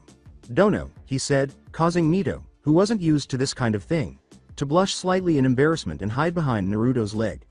Naruto turned to Makoto after grinning and nodding at Izo. Even though he could feel her pillows smooshed against his chest, he would downright confess that he had smiled before being the target of a bone-crushing embrace. If Zangetsu hadn't been in the way, Makoto would have undoubtedly snapped his spine in two. He claimed to be able to hear a sound coming from inside his head that sounded like a pained groan. Before giving it back, he shook his head. Mito also received one, so the poor little girl was not as protected.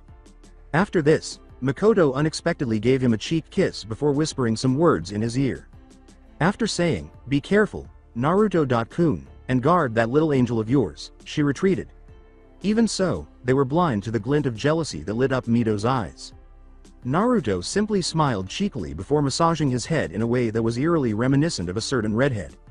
His eyes softened as he turned to face the last person, then he put a hand on Hitomi's shoulder and gave it a comforting squeeze. He could tell by the feelings in her eyes that she was very reluctant to leave him and face the world by herself. Remember, Hitomi-chan, use that method to get to me if you're in danger. Don't worry about what I'm doing. Just use it when you need assistance and are in danger of dying. When he said that, the woman gave him a slight nod before kneeling down to Mito's level and kissing him on the other cheek as well. Do me a favor, Mito. Keep this lump safe when he gets in over his head because he always does it occasionally and, despite his strength, he will need assistance from someone. Could you help me with that? She said. Of course I can, Mito said with a smile and bright eyes. I'll always be here to support Naruto-kun when he needs it. She pumped her fist into the air as she spoke. The Datbeo is the final touch. This had the same effect on Naruto as his Ka-san would have. She always had a catchphrase when she made a promise, and he loved watching Mito grow closer to Kushina every day. Makoto grinned softly at the little red head as her eyes glazed over with memories of her time spent growing up with Kushina. After shaking his head, Naruto ruffled Mito's head, causing her face to also flush and form the famous pout. After smirking and waving away, Naruto leapt into the woods, followed by a smiling Mito who also waved to those behind her. Following their departure, Hitomi also gave her Ka-san a final embrace before bowing to the daimyo and plunging into the woods to begin her arduous journey. Iroh snapped his fingers and narrowed his eyes as he thought of Konoha. A moment later, a samurai landed next to him. As he walked back through the dispersing crowd, he said in a commanding voice, Captain, get me 4 battalions of my personal samurai and 20.1 battalions of fire monks and 6 of my elite fire guardians. We will need them. If I may be so bold, your majesty, but what for? The samurai behind his helmet asked, astonished by what his leader had just said. Are we going to fight? He said, a little apprehensive of the response. In a way, if it comes down to it, then yes, we will, Izo said to his soldier, continuing to walk. However, we are all currently on our way to Konohagakure to remind everyone of who the real leader of Hai.no Kuni is. Before turning to face his samurai, he said. Now mobilize the army and get moving, soldier, he said, and the man gave him a brief nod before he vanished in a flash of speed. Then Izo turned back and continued to walk. He continued to consider his options as he went. He smiled at that point, recalling that a certain nation was running low on missions, as were several other nations. Entering Kaminari without crossing the Kuni border. This would allow them to reach the other border as quickly as possible because they had accelerated to get there. Naruto could move much more quickly, but he was slowing down so Mito could keep up with him. After all, she had never left Konoha or Hai.no Kuni before. They were currently taking a break from jumping through trees and simply began to walk in order to take a short break. As they did so, Naruto felt Mito's eyes on him once more and sighed, wondering in his mind why she was. Did it have to do with the fact that he was no longer carrying her? Was it because, unlike his usual play with her, he wasn't playing with her? Or did she remember the kiss from this morning? His eyes widened dramatically. He let out a loud gulp and pondered whether she was angry or at least perplexed, because he was definitely both. Naruto-kun. Mito stated after blinking. Naruto turned to face Mito, and something about her inquisitive eyes made him uneasy. After swallowing, he said, yes, Mito. Chan, what is it? Gently, he said. Well, I was wondering. Could you carry me like you used to when I was little? Mito said softly, looking a little hesitant before turning to face the ground. It's adorable, she said. Naruto blinked and then laughed, as if he had nothing to worry about. Yeah, Mito. Chan, just hold on tight. Before shocking her with his speed and grabbing her by the sides and lifting her until she was on his shoulder with her hands on his head, he said this. When she saw how quickly he accomplished that, she blinked. In her heart, she wished she was as quick. However, she shrugged and then wrapped her arms around his head, resting her head in his soft, yet somehow mane-like, hair. She fingered a few strands of spiky hair that protruded from his head. She always thought Naruto's spiky hair gave him more definition and, if she had to say so, made him more unique. However, she can't recall the last time she was in this position on his shoulders. She reflected on it in her mind and recalled it from when she was a toddler, fresh off her first day at the academy, and how some bullies and their parents had come to harm her. She would remember that day for the rest of her life after Naruto saw them. She observed in a strange way as he ravaged and beat the parents into a bloody pulp, threatened the children, and gave them instructions to drag their pitiful excuses for parents away before they perished. He was like a god who had been enraged. Before he calmed her and let her ride on his shoulders that day, she had sobbed in his arms at that point. She also decided that day that watching the sun set on his shoulders was her favorite place in the world. When another thought occurred to her, she chose to speak up and shake her head, saying, Anyo. Naruto-kun, she said. In response, Naruto, who was currently concentrating on the road and letting Mito play with his hair, hummed, indicating that he was paying attention to her. Naruto wondered what she was thinking about when she said, well, I was wondering, well, more like always been curious of something. Yes, what is it? He said, well, I've always been interested in your weapon ever since you left to battle Ia and returned. It's completely different from anything I've ever seen or read about in Sans journals regarding all of the sword classes. The Kabikirabocho, the decapitating carving knife, wielded by Momochi Zabuza, is one of the legendary seven swordsman's weapons, but yours is not classified in any of them and only approximates its class category, she said. Naruto arched an eyebrow in surprise, first because she was the first person other than Yugo to inquire about his weapon and be interested in what it was, and second because Mito had provided information about sword-wielding weapons. She is the best student any teacher would give their left leg for, he exclaimed, crying anime tears in his head. Wow, good job Mito. Chan, you really did your homework, and yes, you're right, my weapon is close in category to that weapon, and I like its sentiment, but it's much different than the blade itself, he said with a smile before continuing. As the inquisitive young woman that she was, Mito asked, like what, and by sentiment, what do you mean? She said, her face wearing a sweet, contemplative look. Naruto simply responded to her with a smile. He grinned eatingly and said, no, more like the blade has a mind of its own, if you will, and its very own name, but I'm sure you already know that when you eavesdrop on me, when you think I don't know it. She closed her eyes, stuck out her tongue, and bumped her head slightly, blushing knowing she had been caught on that one. However, Naruto would have sworn that it was the cutest thing he had ever seen if he had seen it. He uttered the words he knew from his year of inner spirit training, but, my sword's name is Zangetsu. He is my partner in battle. We fight as one. We know each other's abilities. And we fight as one. And die as one. This caused Mito to gaze at Naruto in wonder, to think that he was so invested in his weapon. Indeed, she was devoted to her weapon, but the words Naruto spoke caused a tremor to run through her body, which was so full of strength and wisdom that it made her feel so insignificant in comparison. She glanced at her weapon and gripped the handle more tightly, silently resolving to use her katana more than just as a weapon. They were both unaware that a particular goddess Mito's katana was glowing a vivid red. At that moment, Naruto's trained senses detected the sound of footsteps striking treetops and the rustling of leaves. Thus, he moved inconspicuously until he could defend himself. Thus, your Naruto is Konoha's former Anbu, Sutaicho, or perhaps I should say, Shinigami. A voice from inside the forest said. Naruto stiffened. For some reason, whoever this individual was, he was powerful. He sensed it. And he couldn't go all out with Mito by his side.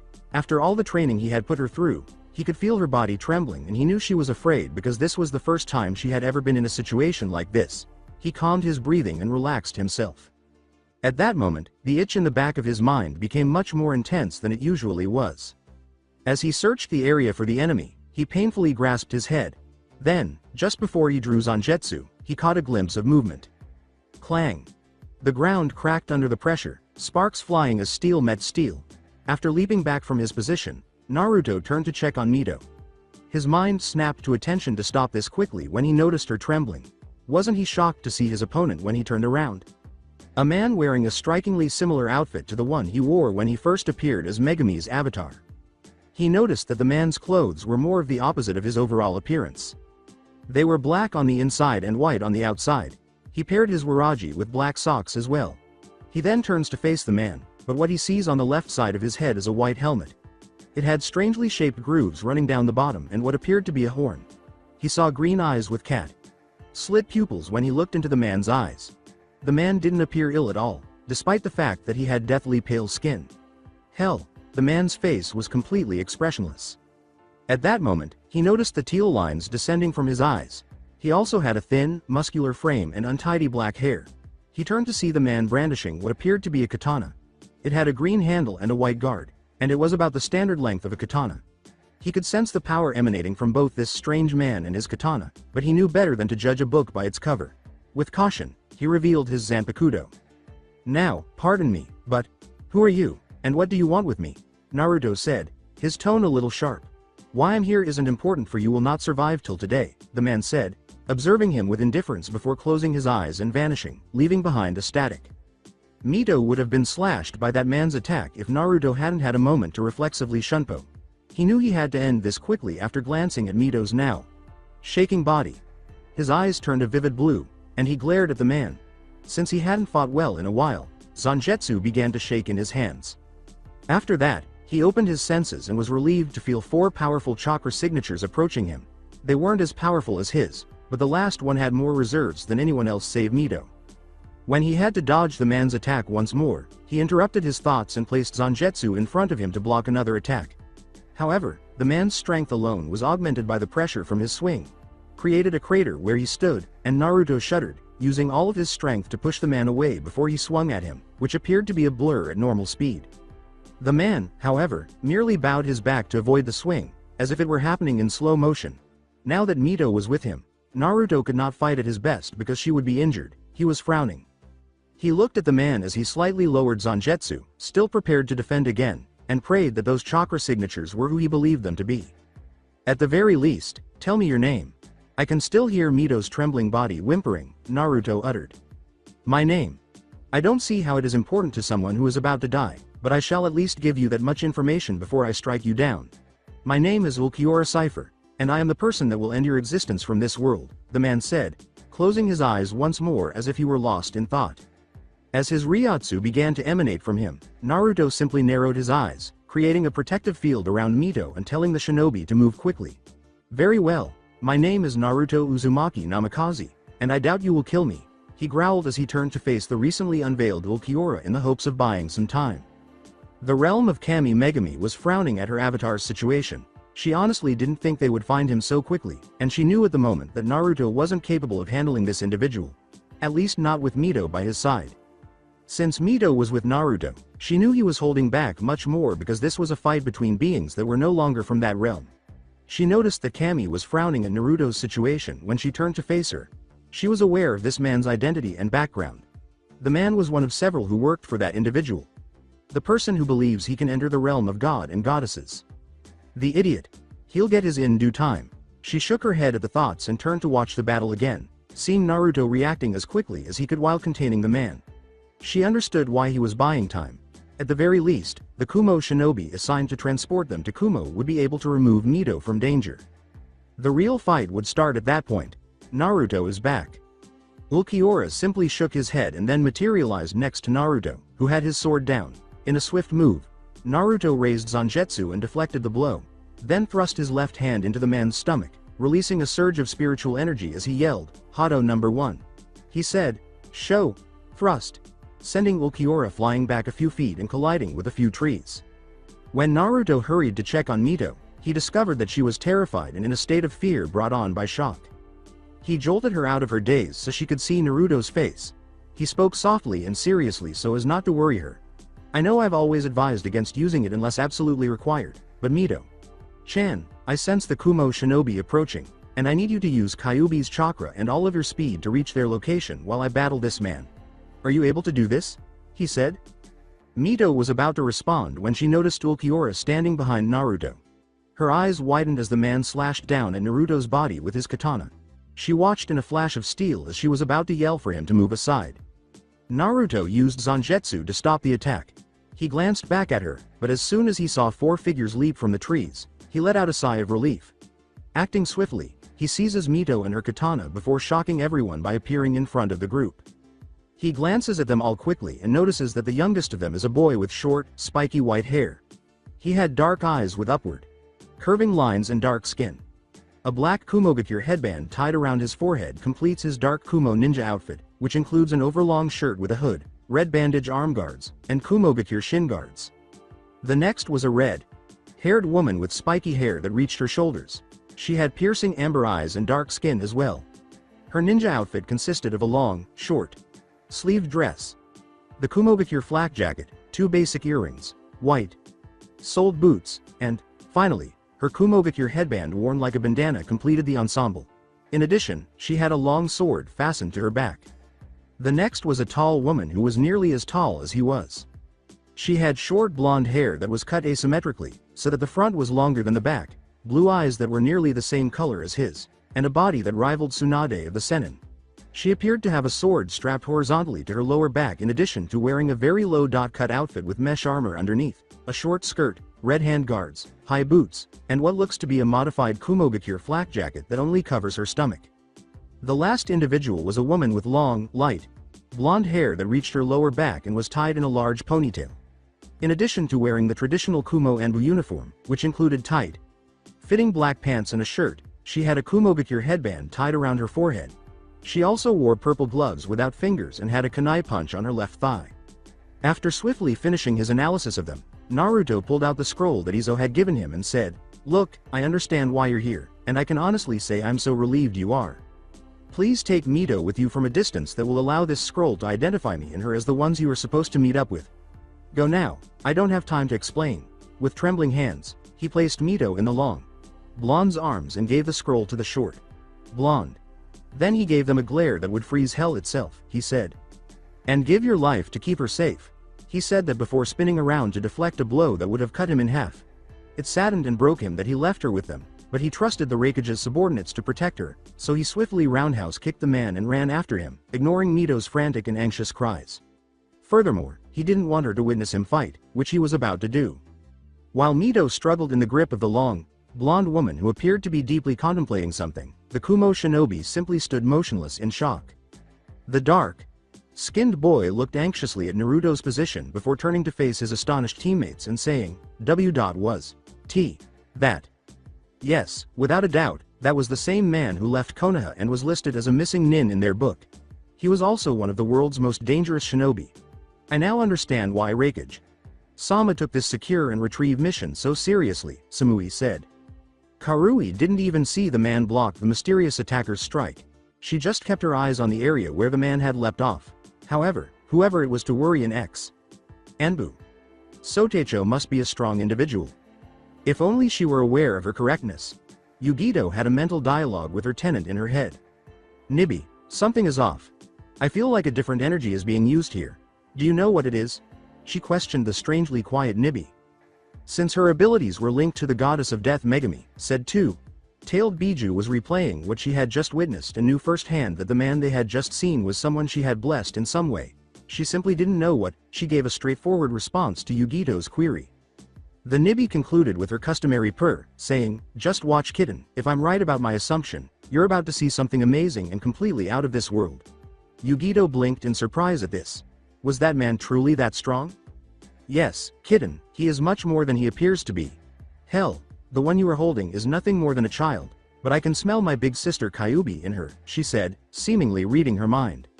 She gave this a wide-eyed look and then looked down to see that Mito was still struggling in her arms. She patted the girl on the head, which caused the girl to look up at her and say, "Please let me go. I need to go help Naruto-kun." Yugito looked at her teammates and arched an eyebrow at her concerned tone. "What are your thoughts?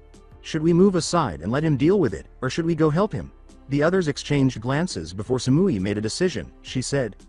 She looked back at the forest, which by now was trembling with strong shockwaves, and said, "We can't interfere in a fight like this. For some reason I have a feeling it's going to be beyond our level, but that doesn't mean we can't go watch and make sure he doesn't need help after the fight is over."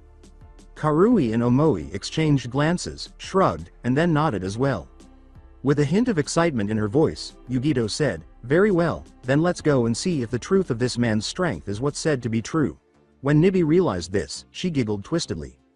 "You just want to fantasize about riding that chunk of man's body until you ho." "Nibi." A blushing Yugito mentally screamed, but Nibi simply laughed at her container's response and knew how to best tease her. "All right, let's go." The four, with a terrified Mito in Yugito's arms, hurried off to at least try to assist Naruto with his current foe, Samui said.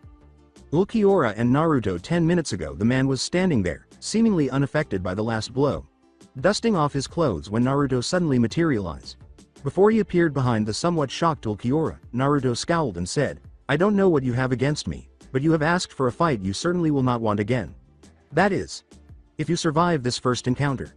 At which point Naruto attempted to stab Ulquiorra. However, Ulquiorra reacted more quickly and used his katana to block the blunt. Naruto then spun around and gave the man a backhand across the face, causing him to skid a few feet back. Naruto was talking to Zangetsu while Ulquiorra seemed to be attempting to get his bearings. "We need to come up with a strategy, Zenjutsu-san. I know he has more power than he actually displays, but so do we. However, I have to be cautious and not yet display my full strength. Well, let's wait and see how he fights for a little while longer. If he becomes serious, we'll follow suit. Until then, try to learn more about his fighting style." Zangetsu said, "Until then, Naruto, I'm going to try and block whatever is trying to get out," before fading into the background of his thoughts. After giving himself a mental nod, Naruto turned to face Ulquiorra, who merely blinked and gave him a questioning look in return. They both vanished in an instant, sending shockwaves through the surrounding area. Every time the blades collided, a crater was formed, and the ground was flattened or trees were crushed. They uprooted the forests and ground itself every time they collided. While they were in the air, Ulquiorra appeared behind Naruto. He pointed his index finger at him and said, "Bala," calmly, before a shaped bullet shot toward Naruto. However, he calmly revealed the back of his hand and said, "Bakudo number 8. That's when Seiki, repulse, grew an orb the size of Naruto's head and blew back the bala at Ulquiorra. Even though he had previously only swatted the bala away, he appeared above Naruto's sword, which was poised to decapitate him. Zangetsu missed after Naruto ducked under the blow and swung him upward. Before Ulquiorra crushed the ground beneath his foot, he shun-PO'd quickly. Then, just before a katana materialized a second later, Naruto jerked his head to the right. He acted swiftly, grabbing the offending arm before kicking the now exposed Ulquiorra, which caused the man to collide with a few trees and dig a trench in the ground. He muttered, "Well, it seems like using more physical energy in my attacks causes more damage," and then leapt back before Ulquiorra reappeared. Ulquiorra closed his eyes again before he spoke as they stared down at each other while brandishing their weapons. Before vanishing more quickly than before, he muttered, "You are." "Most definitely." "Eh? Curious one." Naruto's eyes widened. At that moment, Ulquiorra emerged behind him, holding his katana with a thin line of blood dripping from the end, and a slash appeared across his chest, causing blood to spurt out. He muttered, Show me why. You are called the Reaper, the living god of death," as he glanced over his shoulder. Then he kicked Naruto in the back, sending him flying unnaturally fast and crashing into trees before creating a crater in the ground. Before Naruto could retaliate, Ulquiorra loomed over him, pointed directly at him with his index finger, and uttered the words, "Sero," before launching a green-shaped attack. It approached the prone form of Naruto. Fortunately, Naruto's eyes widened and he shun-PO'd away from the area before an atomic explosion erupted from his last location. A few yards away, Naruto emerged, his clothes torn and his arm and chest gushing blood. He thought to himself, "I guess there's no reason to hold back anymore," and then he leapt away from where he was standing. "If I was a second late, I would have been killed, and he's moving much faster than before. Add in the fact that he's using something similar to Shunpo, makes it all the harder for me," he said. Ulquiorra then emerged. "I see that you're a lot faster than you were previously." After saying, "I suppose I'll get serious then," Naruto crossed his arms over his chest and stabbed Zangetsu into the ground. At that moment, he began to be surrounded by a blue spiritual hue of energy. Ulquiorra arched an eyebrow in mild curiosity. As the wind began to swirl around Naruto and the trees began to sway, he thought, "I wonder what he plans to do now." The Kumo shinobi then emerged a short distance from the battlefield. The Kumo shinobi present, "Holy shish. Did you notice that? Both the man in the bucket and Naruto are quick. Even the neighboring countries must have felt the impact of that explosion," uttered an anxious Omoi. Samui and Yugito were mentally stunned by the speed and power that was happening in front of them, so Karui simply nodded stupidly and a silent agreement appeared in their eyes. They had just arrived when the two titans clashed and a shockwave of wind blew them back. They had positioned themselves around a few trees to observe without getting in Naruto's way or coming dangerously close to death. Even so, Mito had watched the battle in shock and amazement. She had no idea that Naruto, who had reared her, possessed such strength, and although his methods differed from ninjutsu, they were somewhat comparable. She had witnessed him use Zangetsu to its fullest, as he and the man engaged in combat at speeds beyond human comprehension. She was beginning to cry as she watched Naruto's blood trickle down his wounded body when she saw his injured form. Until she witnessed his act of driving Zangetsu into the ground and adopting that posture. She heard Kyuubi's voice at that moment. "Mito-chan, you are witnessing something that Naruto has concealed from the world since your birth. I am the only one who knows who he really is, and I'm speculating that my younger sister Nibi does too," Kyuubi said, watching the battle from outside Mito's and utterly shocked. She was aware that Naruto was more powerful and swift than even his father. However, his current speed simply made all of the speed he demonstrated to Mito seem slow in contrast. After hearing Kyuubi's words, Mito wondered what she meant. Was Naruto concealing something? She knew Naruto was hiding something, and she always wondered about him, but she was unsure of what it was. You're going to discover what Naruto had been keeping hidden from everyone, even if it was only a little bit, Kyuubi said, seemingly aware of her thoughts, but you will see. Naruto's true power being used. I don't want you to even blink. I will channel chakra to your eyes so this way you will be able to watch the fight since I'm sure it's going beyond mortal measures. Kyuubi then directed a small amount of her chakra into Mito's eyes. The violet orbs gave way to crimson ones with a black slit in the center. Yugito also wanted to watch, so the same thing happened in secret with her. They all inadvertently prepared, but they had no idea why, they just knew it would be significant. Huge. Ulquiorra and Naruto together with its tendrils, the spiritual blue energy encircling Naruto's body was becoming more untamed and chaotic, tearing trees or slapping the ground to crack it. There was a faint look of curiosity on Ulquiorra's face, but no one could still make out any change in his posture. Even though Naruto had only been in the stance for 3 minutes, it seemed like an eternity to everyone present. The area began to shake more violently. The ground began to tremble and crack, the trees were uprooted, and Naruto's surroundings became even more unstable. Ulquiorra, however, was handling everything calmly and was aware that despite his lack of emotion, he was somewhat intrigued and felt a little giddy. The realm of Kami, so he's going to make it public. How long has that thing been on him? It's about damn time, Megami said. Yes, but what precisely is it? Since you are the only entity in this dimension with access to his power, only you are aware of what it is. So, do you know what he's going to do? Kami remarked as she observed with curiosity. Before she said, Naruto.kun has found something was only limiting his power, which means he found the limiter I put on him so he wouldn't alarm others that are spiritually aware and wouldn't go out to find him, like a certain group we know of. Megami simply smiled, which slightly unsettled Kami. In any case, he only managed to temporarily release the limiter, but that was sufficient to help shift the balance of power in this conflict. With a serious expression on her face, Megami stated, Naruto will need to fight seriously if he's going to have a chance to beat him because even with his current skill, he won't be able to match that man. Kami spoke as her eyes widened and she gazed at the scene they were watching with a mixture of anticipation and anxiety. Why are you pleased that he temporarily removed it? She said. For this way you, my sister, will see the power he has been holding back, even when he used Bankai. Even then, I'll admit it was impressive for my avatar to reach such a stage. The power behind it along with his true abilities and true appearance were locked away into this limiter, Megami said with a tone of slight regret, her smile only growing as she gazed lovingly at Naruto's form. Looking at her sister, Kami snapped her neck and said, What do you mean? What has been sealed is only scratched by all the power he has been using lately, and by his appearance, do you mean? What exactly has the limiter sealed off from him, Megami? At the end, she said, a little uneasy. After giving her a sidelong glance, Megami turned back to face Naruto and said, That limiter, Kami-chan, was my strongest one. However, it did something surprising. It sealed a lot more than it was meant to. As you can see, the strength and speed he is currently utilizing come solely from the physical human body. My methods and all of his speed training are just a portion of his abilities. The true nature of Naruto is far more extensive than what you have witnessed.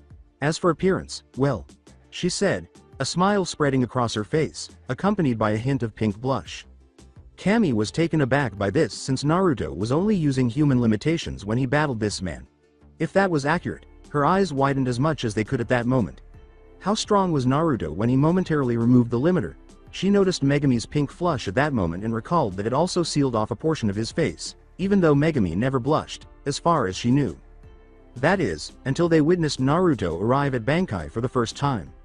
For the remainder of her eternal life, that will be ingrained in her memory forever. What will happen when he does release it? Was the only other question she had, said Kami. When the limiter is released, Naruto's true abilities will be revealed. His power, speed, and even his spiritual energy will increase dramatically, Megami said, closing her eyes.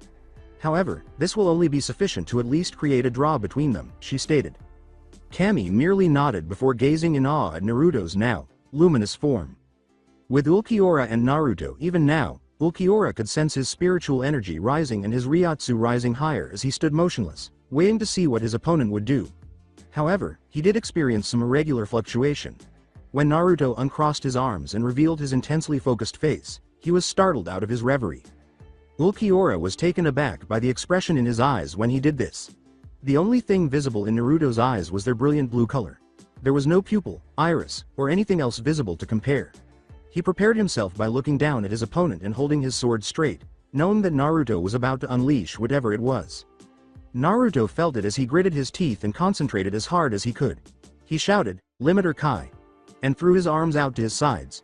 He shouted before exploding in a burst of light that momentarily blinded Ulquiorra and the audience.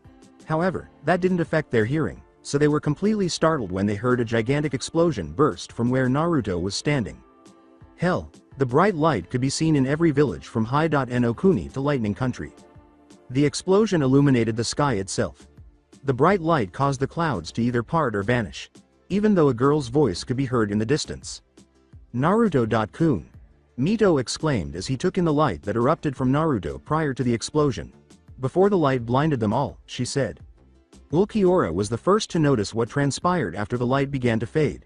He was standing in front of a giant crater. He could see that the smoke was already dissipating, but when he looked up to find Naruto, he saw that it was still covering his position. When the smoke completely cleared and a new Naruto appeared, weren't they all in awe when they were able to regain their vision? The figure was the same height as Naruto, who was 5 feet 9 inches and only a few inches taller. With the exception of a few essential pieces, he wore Shinigami clothing. For example, his upper torso displayed his six-pack and muscular chest, and he wore black Anbu boots in place of socks or waraji. He wore mesh over this finishing, and the customized design was a red rosary strap across his chest and a black hyouri with a tear at the bottom. His physical appearance also changed. His hair was noticeably longer and less spiky, more tamed. As the spikes descended, they nearly obscured his eyes and extended past his neckline to his shoulder blades. His eyes turned from the vivid sapphire they were to an icy blue that revealed an uncontrollable maelstrom of power. Like his father, he had more defined facial features, with an angular face and narrower eyes. The rock, hard muscles that were hidden by his previous clothing were now visible on his arm. Finally, Zangetsu, glowing bright blue, was in his right hand. Now that his suspicions had been validated, Ulquiorra's eyes were wide with shock. This man was a Shinigami. A moment later, he pushed Naruto a few feet away after blocking a blow. He could see the intensity in his eyes at that moment, knowing the man would try to put an end to it as soon as possible. They parted after he pushed back. After hurling Zangetsu to the ground, Naruto grabbed the bandage's end and began spinning the weapon rapidly due to Ulquiorra's shock. As if that weren't enough, Naruto had significantly increased his speed. So he used Sonido, and Naruto used Shunpo. The battle then started. Clang. Steel met steel again when Naruto swung Zangetsu over Ulquiorra, nearly severing the man's right arm. If not for the man who used his own katana to block the attack. Before Ulquiorra appeared in the air above Naruto, who was now appearing, and said, "Sero," they vanished once more. A green burst of spiritual energy then blasted toward Naruto. Just in time, Naruto turned, raised his right arm, and said, "Hado number 33 Sokatsui, blue fire," crashed down, before countering the Sero with a blue spiritual energy attack. The two opponents were forced to fly back a little as a result of the tremendous explosion that occurred in the air. After emerging from the smoke, Naruto spun around to avoid a slash at his back before gathering his spiritual energy to form Zangetsu and exerting more force. As a result, Zangetsu launched a blue blade-like attack in his direction. Although Ulquiorra stopped the attack, he was snagged by the head and slammed into the ground, creating a crater. Inwardly, Naruto refrained from using such harsh methods, but he needed to defeat this opponent fast. He was then backhanded away from where he was standing after taking a punch to the stomach. Ulquiorra's foot slammed him back down when he attempted to stand up. He was shocked to see that Ulquiorra was completely untarnished when he looked up. A tiny crater and Ulquiorra's foot were visible where he lay after he hastily PO'd. He assumed a stance and vanished when he was a few yards from Ulquiorra. He then reappeared in front of Ulquiorra and swung downward, which Ulquiorra once more blocked. After that, Naruto drew back his spin Zangetsu once more before unleashing it at Ulquiorra, where the pale man would have been stabbed in the chest if he hadn't dodged it. Ulquiorra then materialized in front of Naruto and attempted to lower his sword. He then said, "Eat this, Hado number 63, after Naruto's hand stopped his wrist and his other hand was put in front of his face. At that moment, yellow electrical and spiritual energy collected at the base of Naruto's palm and was released into Ulquiorra's face. He said, "Raikoho, Thunder Roar Seer." With the shinobi Kumo Karui exclaimed, "Sweet Kami. This is unreal." Her eyes were wide open on the battle in front of them, and she had long since given up on trying to catch up when they disappeared and reappeared elsewhere in the vicinity. She only pays attention when they are in plain sight, and even then, she witnesses them performing actions that seem odd or simply unfeasible to her. I mean, how often do you see someone move so quickly, or not perish as a result of the blows we both received? If they keep fighting like this, they'll get attention from neighboring villages and that will lead to the daimyo knowing. Then he'll spread the news to the other daimyos, then. Omoi said nervously as he sucked on his sucker, but was interrupted when Karui punched him in the head. Baka, don't make things too dramatic, she said. However, Samui was keeping her piercing, blue eyes focused on the fight in front of her. She was aware that the man they were supposed to meet was much stronger than a cage, but what she was witnessing now dwarfed that. Not even a cage army could compete with this. The strength outmatched the Sennin's own Tsunade, the speed outpaced the rumors she had heard about the legendary Hiraishin no Jutsu, and the techniques, despite their oddness, appeared to be more powerful than any ninjutsu previously employed. Both Yugito and Mito's speed, power, and abilities were unearthly, leaving them and their tenants in complete shock. There is no historical record of anyone using those kinds of skills.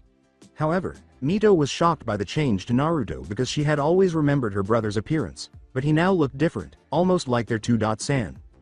However, Naruto was not the playful, jovial brother she was used to. Now, he was a lethal fighter who employed strategies that would instantly kill a typical person. Even the toughest shinobi wouldn't last long in this type of battle, but they would withstand some blows. You're right.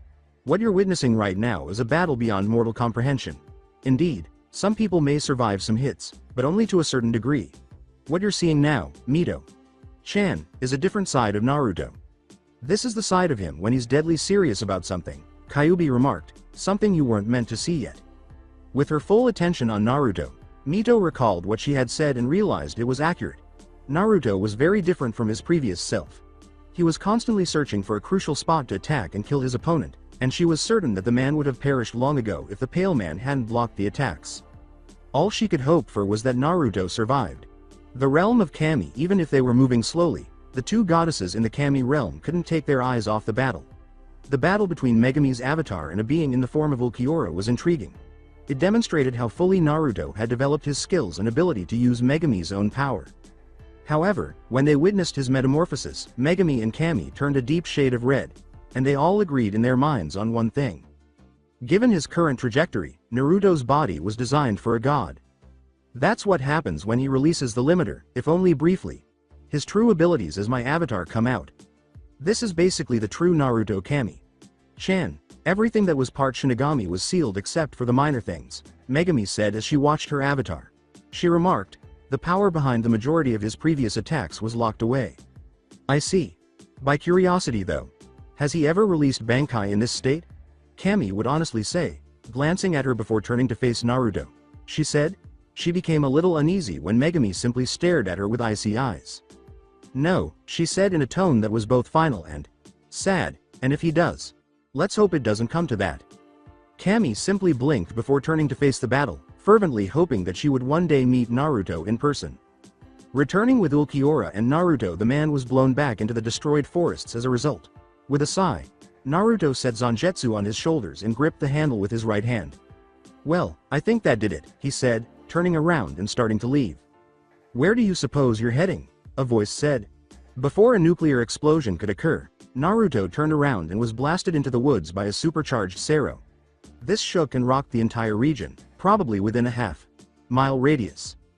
When this occurred, Mito's eyes widened in shock, but before she could speak. Don't worry, Mito-chan. Naruto-kun is fine, so don't worry. She felt a little more at ease as a result, but she couldn't help but worry about Naruto. Ulquiorra reappeared on top of the demolished crater, gazing down at the smoldering center where Naruto's struggling form lay. Even though Naruto had surrounded himself with a shell of condensed spiritual energy at the last minute to protect himself, he was still heavily injured. He felt that he had 2 broken ribs, a nasty burn on his back, and 3 bloody gashes in his chest from the impact. Last but not least, blood was streaming down his face from his head. Before Naruto heard Ulquiorra speak, he struggled himself. I realize that this is your limit, but I suppose that my expectations of you were too high. But remember this. When you die, so too will your sibling. Naruto's mind jolted to attention, and he got up, disregarding the pain in his body. Don't you fucking dare touch her. He spat into his opponent's green, slitted eyes. Ulquiorra replied in a monotone, "You are in no position to tell me what to do. Now lie down and die, like the filthy human you are." Naruto had only shook his head before he spoke. Ulquiorra turned away and started to leave after saying that. Naruto stared at the ground, considering his options, and then he realized that there was only one thing he could do. "That's my only option, but what else do I have? Can I even do it without the limiter, though? Zangetsu, are you ready, partner, even though I have no say in the matter?" he thought in his head. "Always Naruto, but be prepared because when you use this form, the thing I've been trying to keep hidden inside of you might find an opportunity to surface." Then, through Naruto's inner world, Zangetsu said, "Please try your best to end this quickly." After giving a slight nod, Naruto rose slowly and then unleashed a powerful Ryotsu. Ulquiorra's response to this was to turn around and display a curious expression. He concluded by saying, "Well, it seems like you have a little more fight left in you. Then let's see what you can do, foolish Shinigami." Naruto's hair obscured his eyes as he gazed at the ground. Placing his left hand on his right forearm, he lifted his right hand, which was holding Zangetsu, and swung it to his front. Ulquiorra became slightly more interested in what the man would do as a result of this action. The flowing end of Naruto's Zangetsu began to swirl around his right arm at that moment, and the ground around him cracked as the blue spiritual energy began to emanate from him. Ulquiorra noticed that Naruto's eyes had changed when he looked up. They highlighted his pupil and displayed a luminous blue in the middle. "Now I see that you weren't going all out on me," Naruto said. "I can tell that you're not human because of this entire fight, but you don't have any scratches on you, and I don't care if you have extremely hard skin or something." With a frown on his face, he stated, "What I do care about is you trying to hurt Mito-chan. And that's something I won't allow. You talk like you have a way to stop, but based on what I can see, you're buying time. What are you up to?" Ulquiorra said, raising an eyebrow. He said, "You never know until you try," Naruto said, glaring at the expressionless man. "I have one way to take you down, or at least a way to make you retreat. It's something I haven't used in a fight before, only practice. Plus, I never used this form with my limiter off." "What would that be, then?" "Whatever you have won't help you. I've been playing with you for a long time, even with your so-called limiter. What could possibly convince you that it's powerful enough to defeat me?" His tone was slightly inquisitive as he spoke. With a feeble smile and blood streaming down his face, Naruto said, "This is what I meant." Ban. As the wind around them ceased entirely and the anticipation of the unseen crowd held in their breath. "Kai!" At the end, he screamed. Zangetsu then glowed blue, concealing the blade itself. Blue lightning crackled around the developing spiritual blade before it erupted with a blue beam of energy that shot off like a beam toward Ulquiorra. The man barely managed to avoid the attack, but he did sustain a small cut on his left arm. When he felt some blood trickle down his left arm as he gripped the ground, his eyes widened. "He actually broke through my..." he asked. "This is unexpected." "Did he say? Ban.Kai?" Ulquiorra looked at his bleeding arm and remarked, "This fight might have gotten a bit more challenging." He saw a devastating scene when he looked at what the spiritual blade attack had done. A trench that was 3 feet wide and 5 feet deep had been dug where trees had once been. It was quite certain that the land itself would be scarred by the miles of it. Looking back, he saw a blue sky high eruption of spiritual energy that resembled a volcano. Even the approaching Raikage and his brother Killer Bee could see the scene. For miles and miles, the sky was illuminated by the light. The shockwave nearly blew the Kumo shinobi away, so they had to stay put. After witnessing Naruto being beaten for a minute, they said a word, and then this happened. Although Kyuubi and Nibi were in stunned silence within Yugito and Mito, they were thinking about what Naruto had said in the few words prior to the explosion. However, a single thought merged in both of their brains, causing a look of surprise to appear on their faces. Was it Ban.Kai that he said?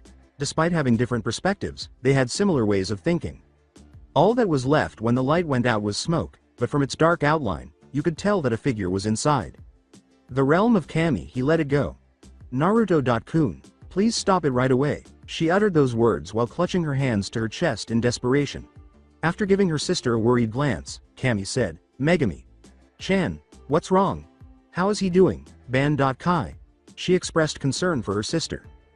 "Because there's something within Naruto.kun that has been getting stronger," Megami said, looking at her with tears streaming down her cheeks.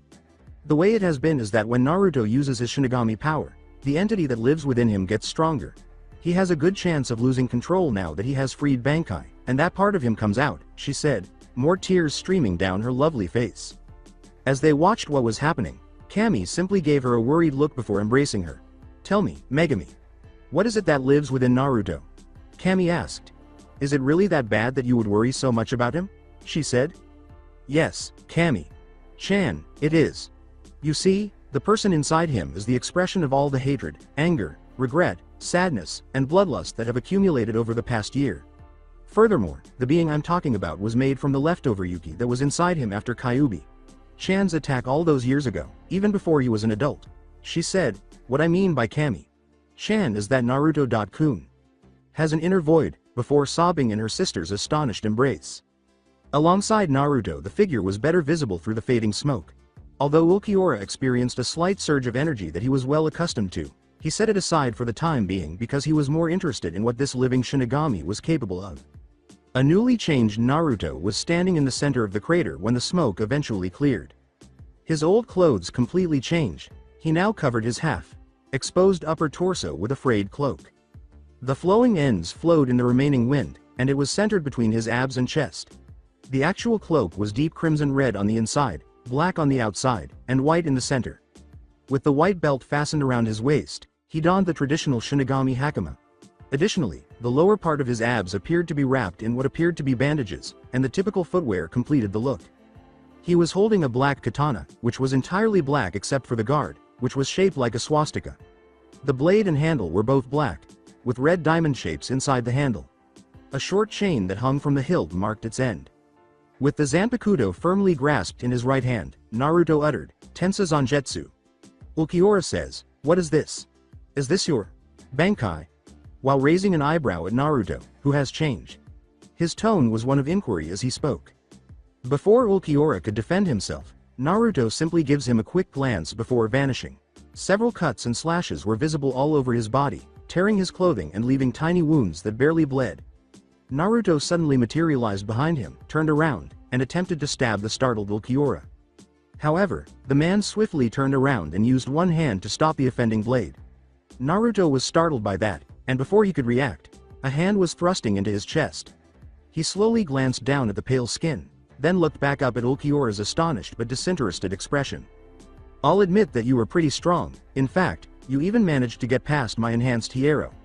Before tearing his hand out of Naruto's chest and exposing a hole, he said in a bored tone, "I'm pretty amazed, but I can still go much faster than you. This is your limit." Before he collapsed to his knees, he coughed up blood. He was shocked to learn that he had used Bankai just a moment before using all of his strength to make a good cut. Then, he was stopped from using one hand to stab the man in the back. He then proceeds to stab him in the chest, leaving only a hole. "You're weak, that's why." Naruto's eyes grew wide as he searched as thoroughly as he could for the voice. "Who said that?" Before Naruto could question the voice again, he passed out. The last thing he saw was Mito running at his bleeding body. He was only able to say a few words before his vision turned black. "I did fool, I can see you're having trouble. I'm gonna take over for a little while to save your pathetic ass," he said. "Mito-chan, run, now," just before the darkness engulfed him. When he passed out, Mito was at his body in a flash. "Naruto-kun. Get up. Wake up, please, please. I'm doing everything I can," she said, hammering his chest. At that moment, a shiver ran down her spine, and she reluctantly raised her head to see Ulquiorra's green, slitted eyes staring down at her quivering body. As he said, a furious Mito pointed a katana at him. You're his sibling, are you not? No matter the case. That boy is dead, there will be no bringing him back.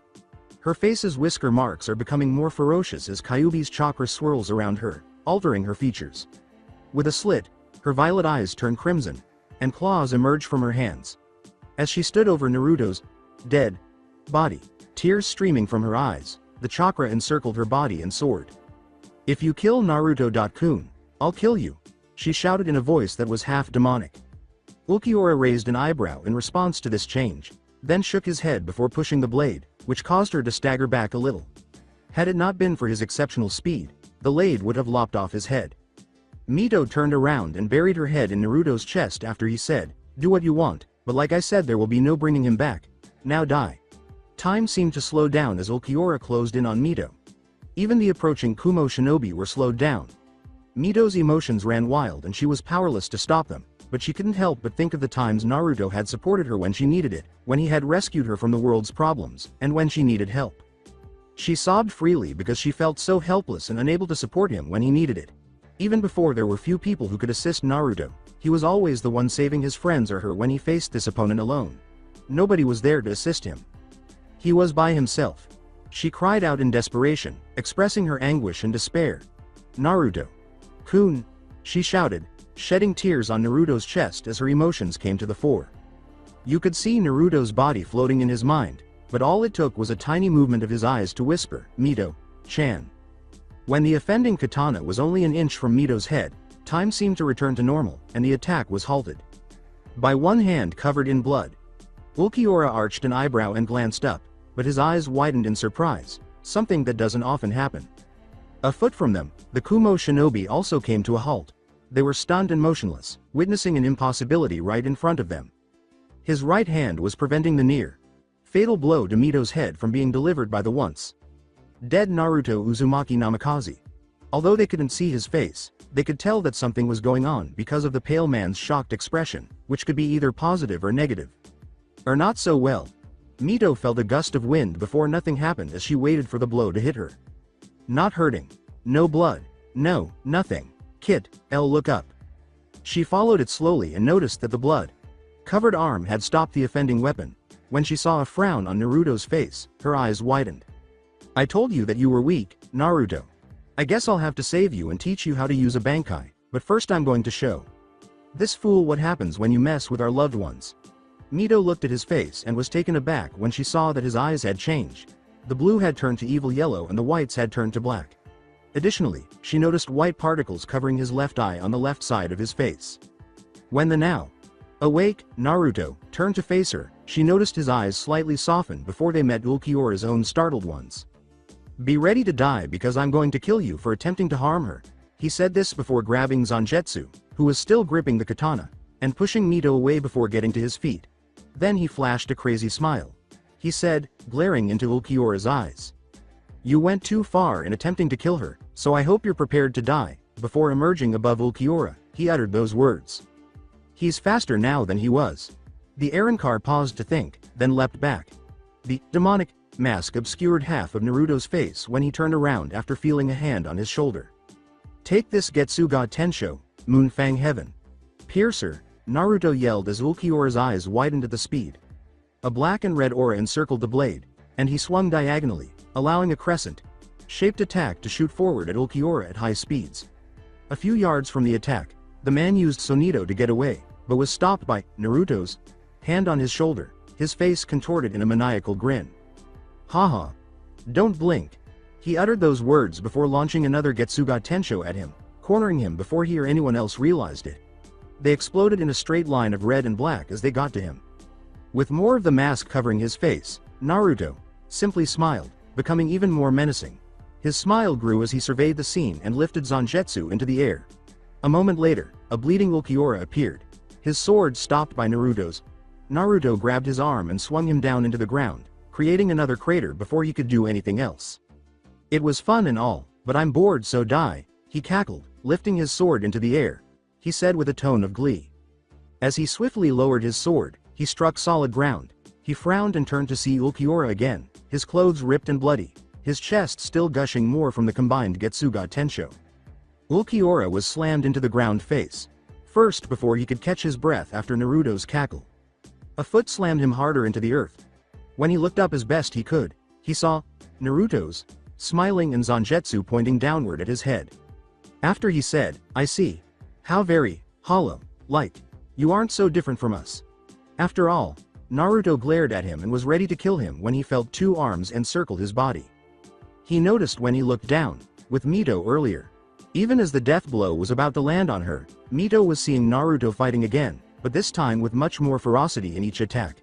She couldn't believe it at first. The way he laughed uncontrollably, his glowing yellow eyes and demonic-looking mask made her feel frightened by the way he smiled as each attack landed. However, I'm not as concerned about Naruto's personal safety. She didn't know a loving brother like this. She didn't recognize this Naruto at all. She stood up steadily and, ignoring everything else, ran to Naruto's body, which was standing over Ulquiorra's frame, ready to deliver a fatal blow. The realm of Kami. Oh no, he has lost control. We must assist him, Kami-chan. With tears in her eyes, Megami uttered those words. Before she noticed Mito's running form, Kami simply stared at her sorrowfully as she considered how to make things better. Her eyes grew wide as she glanced back at the trajectory. She will be killed, Mito, she said in a sorrowful whisper, and Megami looked up to see Mito a foot away from Naruto. Her eyes glowed a faint purple before she smiled gently. No, neither in his normal form nor in that state would Naruto kill her. He would rather die than allow that to happen because she is too important to him to kill. However, she muttered, her eyes on Mito's form. I believe that girl is the only one who can bring him back. Beside Kami, a ghost was sobbing as she watched the scene. She had fair skin, red silky hair, and violet eyes that resembled Mito's, albeit puffy and red from what appeared to be crying. She had no shoes on and was dressed in a long white kimono. This woman was Kushina Uzumaki, and she was dejectedly observing the scene. Kami gave her a sad look and pulled her into an embrace, where the woman melted. Kami attempted to calm the woman's tears, but she was unable to stop her own. They were all concerned about what was going to occur. Naruto is back. When he looked down, he saw. With her arms encircling his waist, Mito sobbed into him. His resolve faltered, but he frowned and was ready to scream at her before hearing what she had to say. Although her face was buried in his back, her words, please, please, come back Naruto-kun, come back please, were clearly audible. Naruto eyed her as more of the white, demonic mask appeared on his face. This isn't you, Naruto-kun. Please, come back to me, Naruto-kun. She screamed and then collapsed to her knees, sobbing uncontrollably while holding his bloody hakama. This caused the actual Naruto to awaken in his head. Mito. Chans, I'm crying. I need to wake up. The external, Naruto, was ready to drag her away when all of a sudden, his yellow eyes widened in horror as his right hand reached for the mask. No, no, you return. Leave this to me and go back. He swung his sword wildly as his right hand pulled harder and harder on the mask, struggling with Mito's hold still on him. Naruto used all of his resources to regain control of his body and said, no, it's time you went back, and I got back control. Can't you see, though? Let me kill him, please. You're weak, he shouted. However, the pulling became much more difficult. I don't care. I'll be with Mito when she's crying. Now get back in here. This got the resultant action, Naruto yelled. Ulquiorra watched in disbelief as the mask began to break, then used Sonito to move a few yards away. No, no, remain inside, no, no, oh no, he screamed before the mask was completely ripped off, causing the blackness that encased his face to vanish into thin air. When Naruto's eyes returned to their vivid blue, it was clear how exhausted he was. He was gasping for air as he observed the white fragments of the mask dissolving and disappearing. This made him frown, and then he gazed down at Mito's weeping form with fatigue. Since she was sobbing, she most likely didn't hear any of this. With Zangetsu in his left hand, he raised his right arm. He then abruptly turned around and collapsed to one knee, but he managed to calm Mito by putting his arm around her startled body and bringing her inside. When the back of Naruto's hakama was pulled from Mito's grasp, she felt a warm, powerful hand tug on the back of her head, drawing her back. She hadn't opened her eyes yet because she didn't know what it was, but that was quickly erased when she felt a muscular chest. Her eyes slowly opened to reveal a ripped black outfit and a bloody torso. At that moment, she heard his voice, "Hey, Mito. Chan, what's causing your tears?" Mito's head shot up as Naruto spoke weakly, and she saw her familiar, kind, and compassionate eyes staring back into her own violet ones. With tears sparkling in her violet eyes, Naruto gave her a gentle smile before turning to face Ulquiorra, who was standing a short distance away, with a contemplative look on his face. After giving the man a gloomy scowl and recoiling at his injuries, he heard a faint tearing noise and turned to see Ulquiorra entering a dim, foggy portal with his back to him. He was beaten before he could speak. Before his body vanished from view as the portal closed on him, Ulquiorra remarked, "You are stronger than I thought. I am mildly impressed with your skill, but I do hope the next time we meet, you're stronger than this." Then the war-torn battlefield fell silent. Before Yugito hurried to Naruto's body and Mito's sobbing form in his arm, the Kumo shinobi stood there warily. She paused a few paces away from them to observe the next action. Then, as he passed out and was ready to leave them, Naruto turned to face Mito and gave her a closer hug while saying a few words that only she could hear. Before he began to fall, he said, "Mito. Chan. Thank you. You helped me gain control. Over myself. Thank you. Mito realized this quickly and attempted to hold him back up, but was unsuccessful when he slipped out of her grasp and fell face first to the ground. Naruto. While doing her best to wake him, Mito heard two loud crashes a few yards away. She looked up to see two dark-skinned, muscular men wearing different outfits, but they were both frowning. Abruptly, she experienced the withdrawal of adrenaline and the depletion of Kyuubi's chakra. Unexpectedly, she collapsed next to Naruto's body. Somehow, Naruto's body recognized this and had his arm encircling her as if to shield her. Yugito gasped when he saw who the new guests were. Reikage. Sama. B. Sensei killer, she said. Before he hefted Naruto's body onto his shoulder, Reikage simply grunted. Yugito, we can discuss this later. We need to get these two back to Kumo and get them medical care right now. I'm sure that any battle will draw attention to many more, and they'll be closing in quickly, he said. As the person known as Killer B lifted Mito and carried her in a bridal carry, Yugito nodded. We talk later, so let's get moving, Reikage said, glancing at his subordinates. We must return quickly to Kumo. He gave the order before leaping into the woods, followed by Killer B. The others then followed, thinking about the battle they had witnessed. The realm of Kami. As Megami watched the entire event with Kami and Kushina, she whispered, "Oh, thank goodness. Thank you. Thank you, Mito. Chan, you saved him." They were all taken aback by the events, but they all grinned when Naruto regained control of his body. That's my Masumi. She is capable of anything, including reviving her powerful brother Databane from wherever his mind may be. Kami and Megami both giggled a little as she pumped her fist into the air. Yes, Kushina. Chan, you and Mito are both extremely strong people. She will leap to protect Naruto when he is at his weakest, especially if she sees him in danger, Kami remarked. Yeah, but could you two start explaining why I've been brought here? Kushina simply smiled. After what happened with Mito and Naruto, Minato still needs to be tortured, she said, her eyes gleaming with anger and sadness.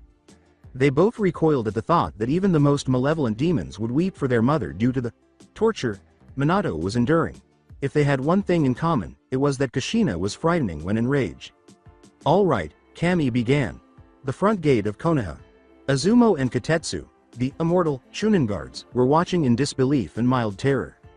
Why? The Fire Daimyo, flanked by 6 of his elite fire guardians and a portion of his own army, couldn't be the one standing in front of them.